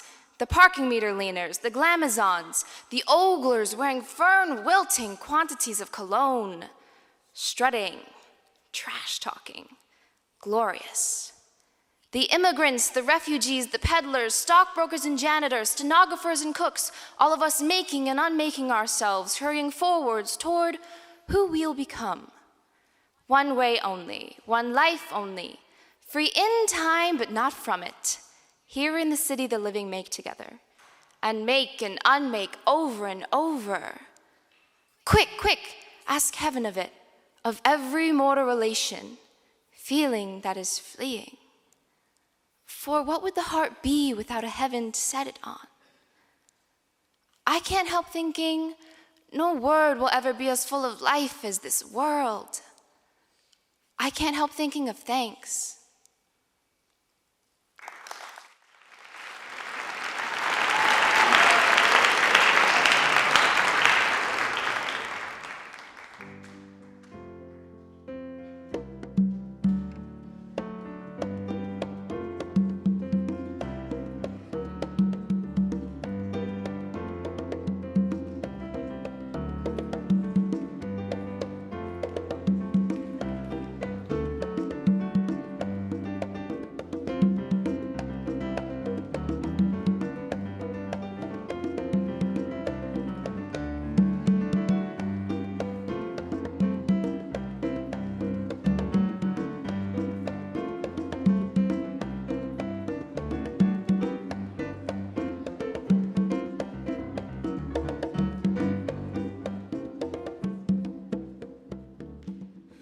Hi, I'm Brianna Vigorito, and I will be reciting Idea 20, An Evil Spirit, Your Beauty, Haunts Me Still, by Michael Drayton.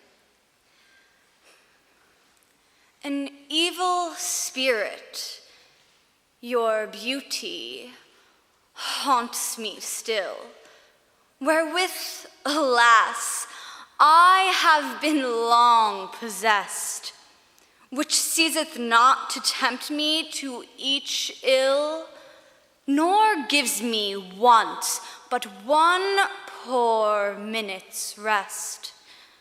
In me it speaks, whether I sleep or wake, and when by means to drive it out I try, with greater torment than it me doth take, and tortures me in most extremity.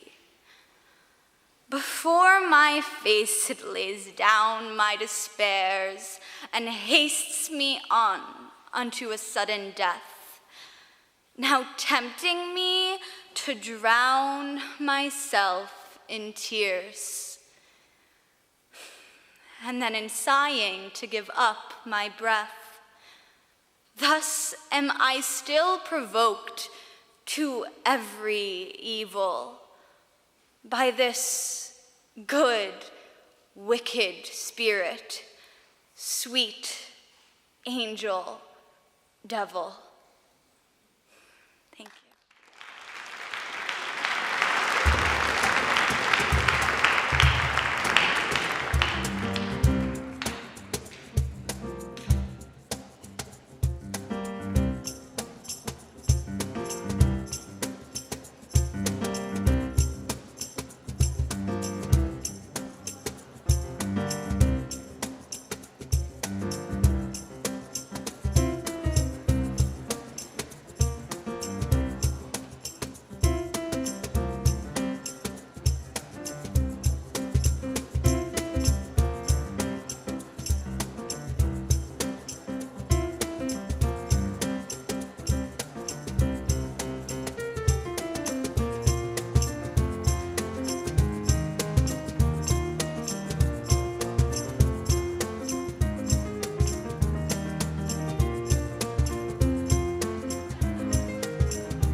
And so concludes the 2016 New Jersey Poetry Out Loud. I'd like to bring out our contestants one at a time to join us. Claire Choi. Beatrice Demaculangan. Elena Francisco. Nicole Jenkins. Amos Koffa. Patrick Monaghan. Megan Pan. Sabine Pierre. Gianna Robinson. Celeste Sena. Catherine Slusarczyk. And Brianna Vigorito. One big round of applause to them.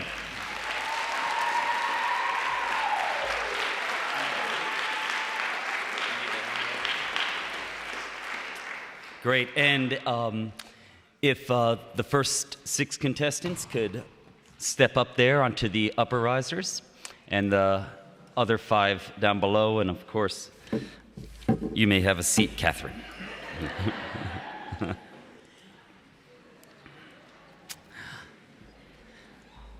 So, probably the most unenviable position in the room is one of the 4 chairs of the judges right now. Right?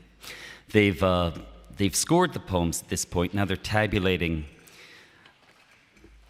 the final count. While they're doing that, I'd like to entertain any questions you might have for our 12 performers. It can be addressed to an individual or just a general question.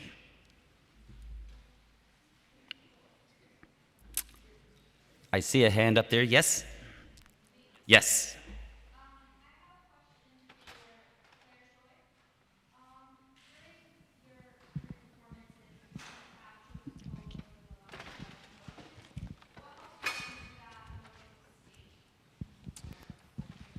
The question is for Claire, and the observation was during the 3 performances, she seemed to have chosen poems that showed a lot of emotion. And was the question, how do you achieve that emotional state? Yes? All right. Claire. Just overall being a little serious, but at the same time, maybe thinking about lost loved ones, to be honest. But I think it's just sort of my personality that led me to choose the poems, because I think there is a part of me that really likes to express myself, even though I am an introvert sometimes. So these poems really allowed me to express what I wanted to share with you guys. Thank you.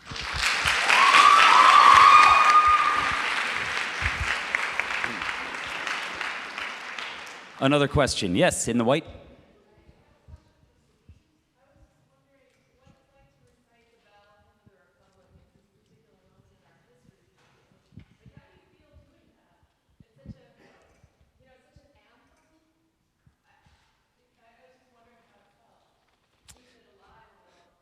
The question's for Sabine to recite the Battle Hymn of the Republic at this particular point in American history.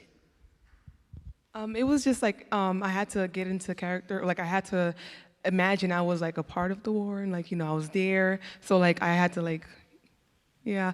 It was just really fun.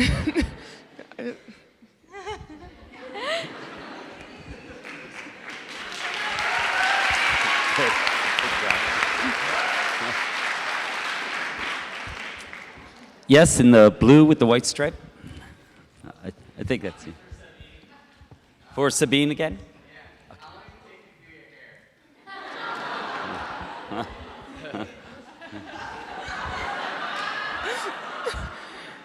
Sometime.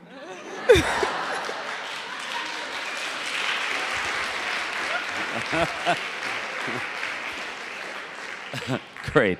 Other questions? Is that a hand over there? Yep.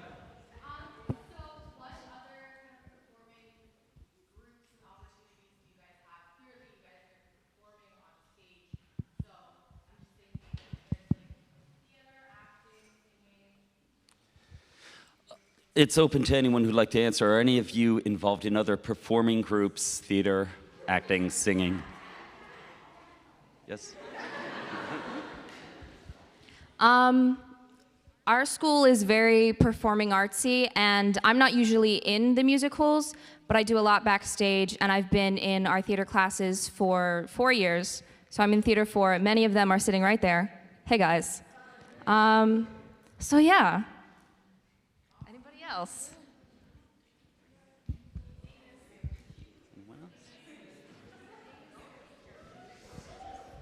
Hi. So I've been doing musical theater for 5 years, and I've been writing poetry for probably around like my whole life. And I joined Poetry Out Loud for the first time last year, and I hadn't really started performing poetry until that point. So following Poetry Out Loud, I was really given the confidence, and that experience being on stage and being able to connect with an audience was so much different from just writing poetry and kind of just reading it on the page. So after being exposed to Poetry Out Loud last year, it gave me the confidence to start doing poetry slams and showcases and things like that. So.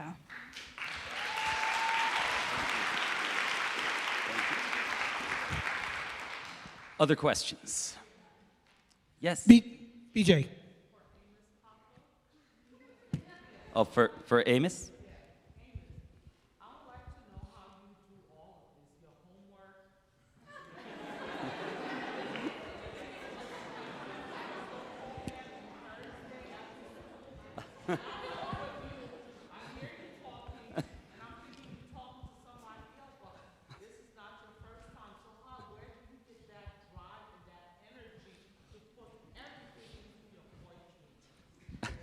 It's a complicated question.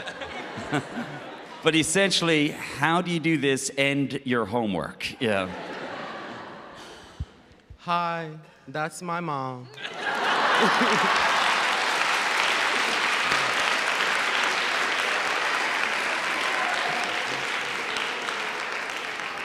And I watched this TV show called The Fosters, and one of the quotes from The Fosters was, you have two options in life, either give up or keep trying.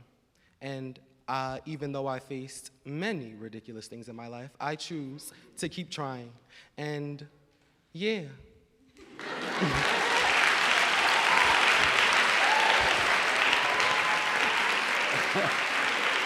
And how about a hand for Amos's mom, too, right? That's good. Good. Any other questions? Yes?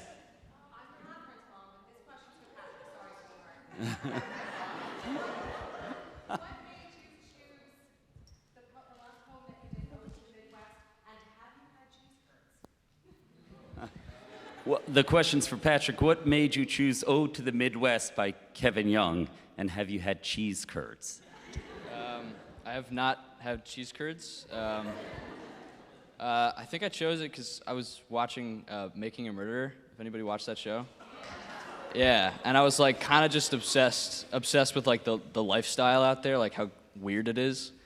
And so that's, yeah, I read that poem and I remembered like certain shots from that show, and I thought, yeah, I can visualize this and see how they live. So yeah, that's why I chose Ode to the Midwest. Thank you. Good. Thanks. Yes, up there. Up in the, I think it's a tan jacket with the white shirt. Yes.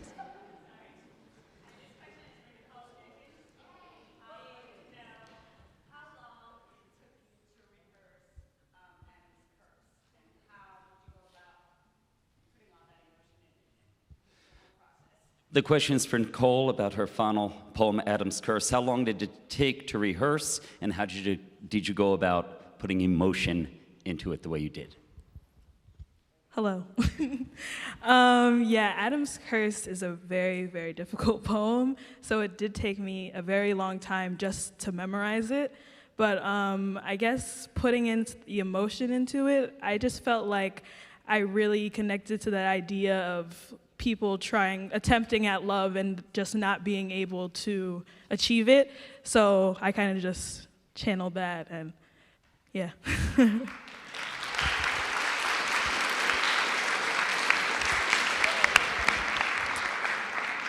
Any other questions? Yeah, right up there.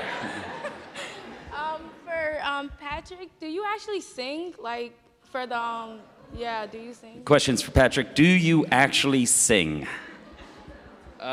Just in that sonnet and the car, so that's fine.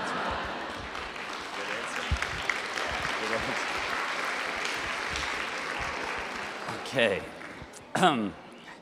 Are we ready?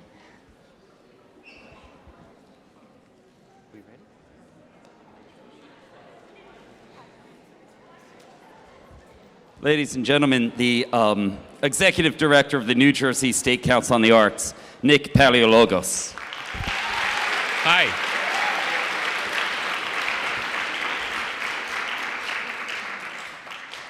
Hi. My name is Nick Paleologos. I'm the Executive Director of the State Council on the Arts. First of all, I want to say that this, I know it's been mentioned earlier, Sharon mentioned it, but the State Council on the Arts gives out a lot of money every year to hundreds of arts organizations across the state. We're not supposed to have favorite artists or arts organizations, but this event every year is one that the council members, we have 3 chairs of our council, Sharon and Joyce and Gary, but there's a half a dozen other members of our council who are totally bummed that they couldn't be here. They love this event, as do we at the staff. Our offices are right down the street in Trenton, and the members of our staff who drew the short straw are stuck there. But I do want to acknowledge how many of our Arts Council staff came to help out today. Allison Tratner, Danielle Bursk, Tammy Herman, Nancy Sawaski, Pat Hamilton-Ross, Kim Nguyen. Literally, there's nobody in the office answering the phone. Everybody wanted to be here. As you can imagine, happy St. Patrick's Day, by the way. As you can imagine, for somebody whose name is Paleologos, for me, I also want to wish you happy 1 week before Greek Independence Day. I'm that guy. I'm like the father in my Big Fat Greek Wedding. I'm always reminding people, drama, Greece. Democracy, Greece. Philosophy, Greece. The Olympics, Greece. But what a lot of people don't realize is that a key element of the Olympics was reciting. And that 2,500 years ago in ancient Greece, those orators were venerated and honored and celebrated as enthusiastically as the athletes. Their recitation of epic poetry has come down through the centuries, and we like to think that we're honoring and celebrating that tradition here. Before I tell you who our winners are, who is going to represent New Jersey at the finals in Washington next month, just personally, I want to give a special shout out to 4 of our participants who have made it to the state finals 2 years in a row, which is an amazing, amazing accomplishment. Beatrice, Nicole, Amos, and Patrick.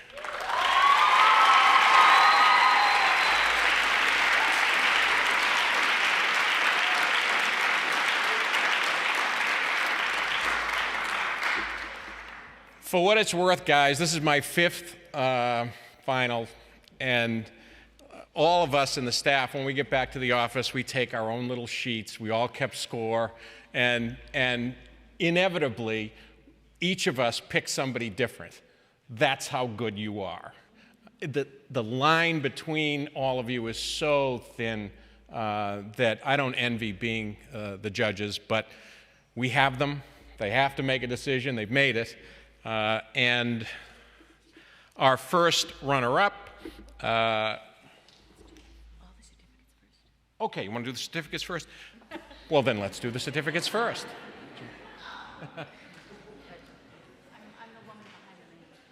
Go right ahead. All right. All right, right, we're going to give a certificate to each one of our participants. Claire Choi.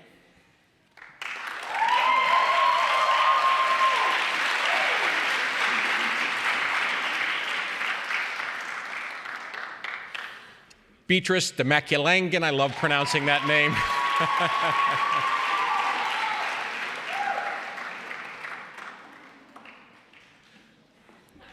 Elena Francisco.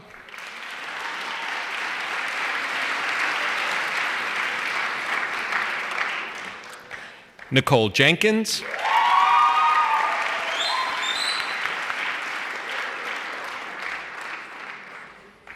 Amos Kaffa.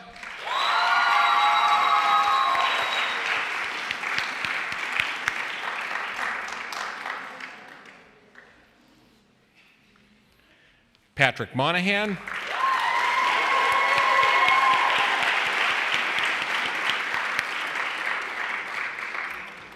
Megan Pan.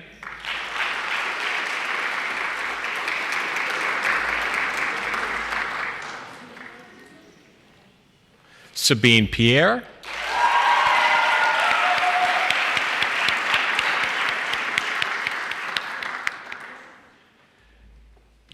Gianna Robinson.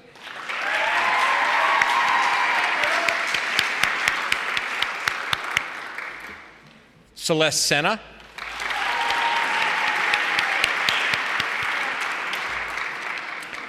Catherine Sluzarczyk.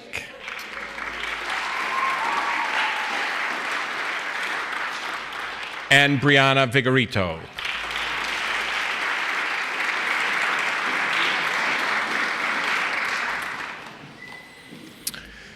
Okay, now the runner-up. Patrick Monaghan.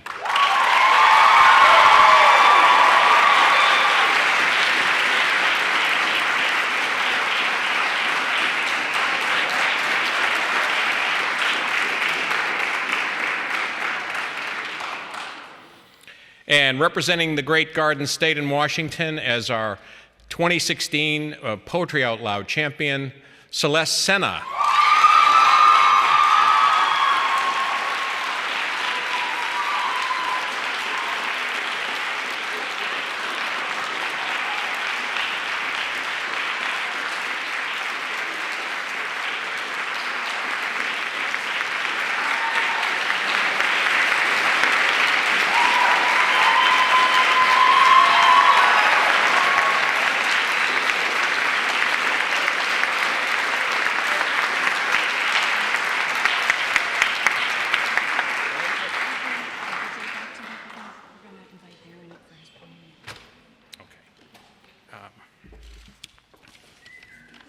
Congratulations, Celeste.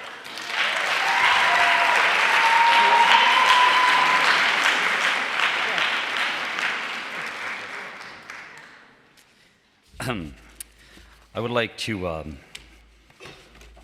thank everyone.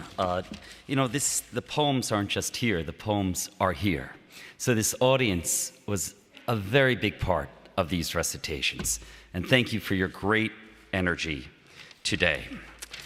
I'd like to invite the parents and the teachers to wait in the hallway for photo opportunities, things like that. The students will be joining you soon. If the runner-up and winner could stay here on stage for a few photos, that would be great. And you're all invited back to our reception in... You're not? Oh, that's right. I'm sorry. I'm getting ahead of myself. I apologize. We have with us the former Poet Laureate of Maine, Baron Wormser. Please welcome him as he recites a poem for us. Yeah, sorry. I got confused.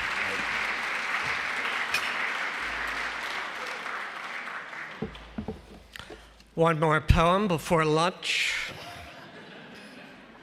This poem was written about 5 years ago, and it's to honor the people who are up here today.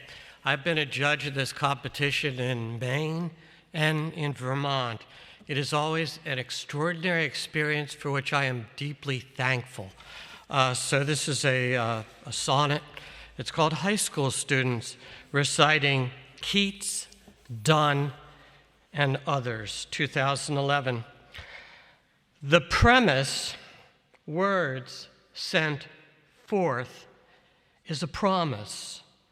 This brittle length of sound informing bones, eyes, and most your voice, so that the throb becomes you, so that intimation holds you, a perfected finger on time's folio that gives the wan air shape.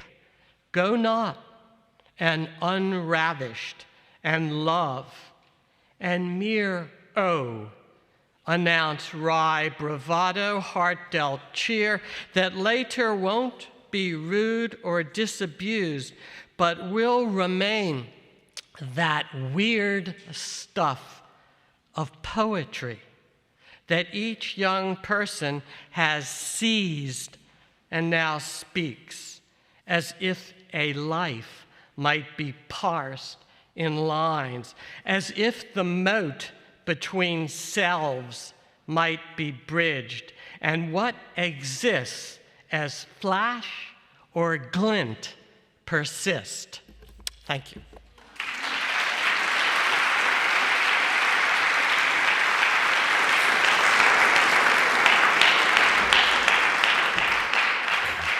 Thank you, Baron Wormser.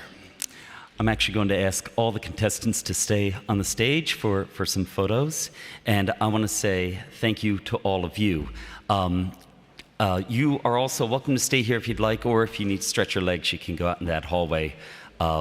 This concludes, though, the 2016 New Jersey Poetry Out Loud. Thank you very much.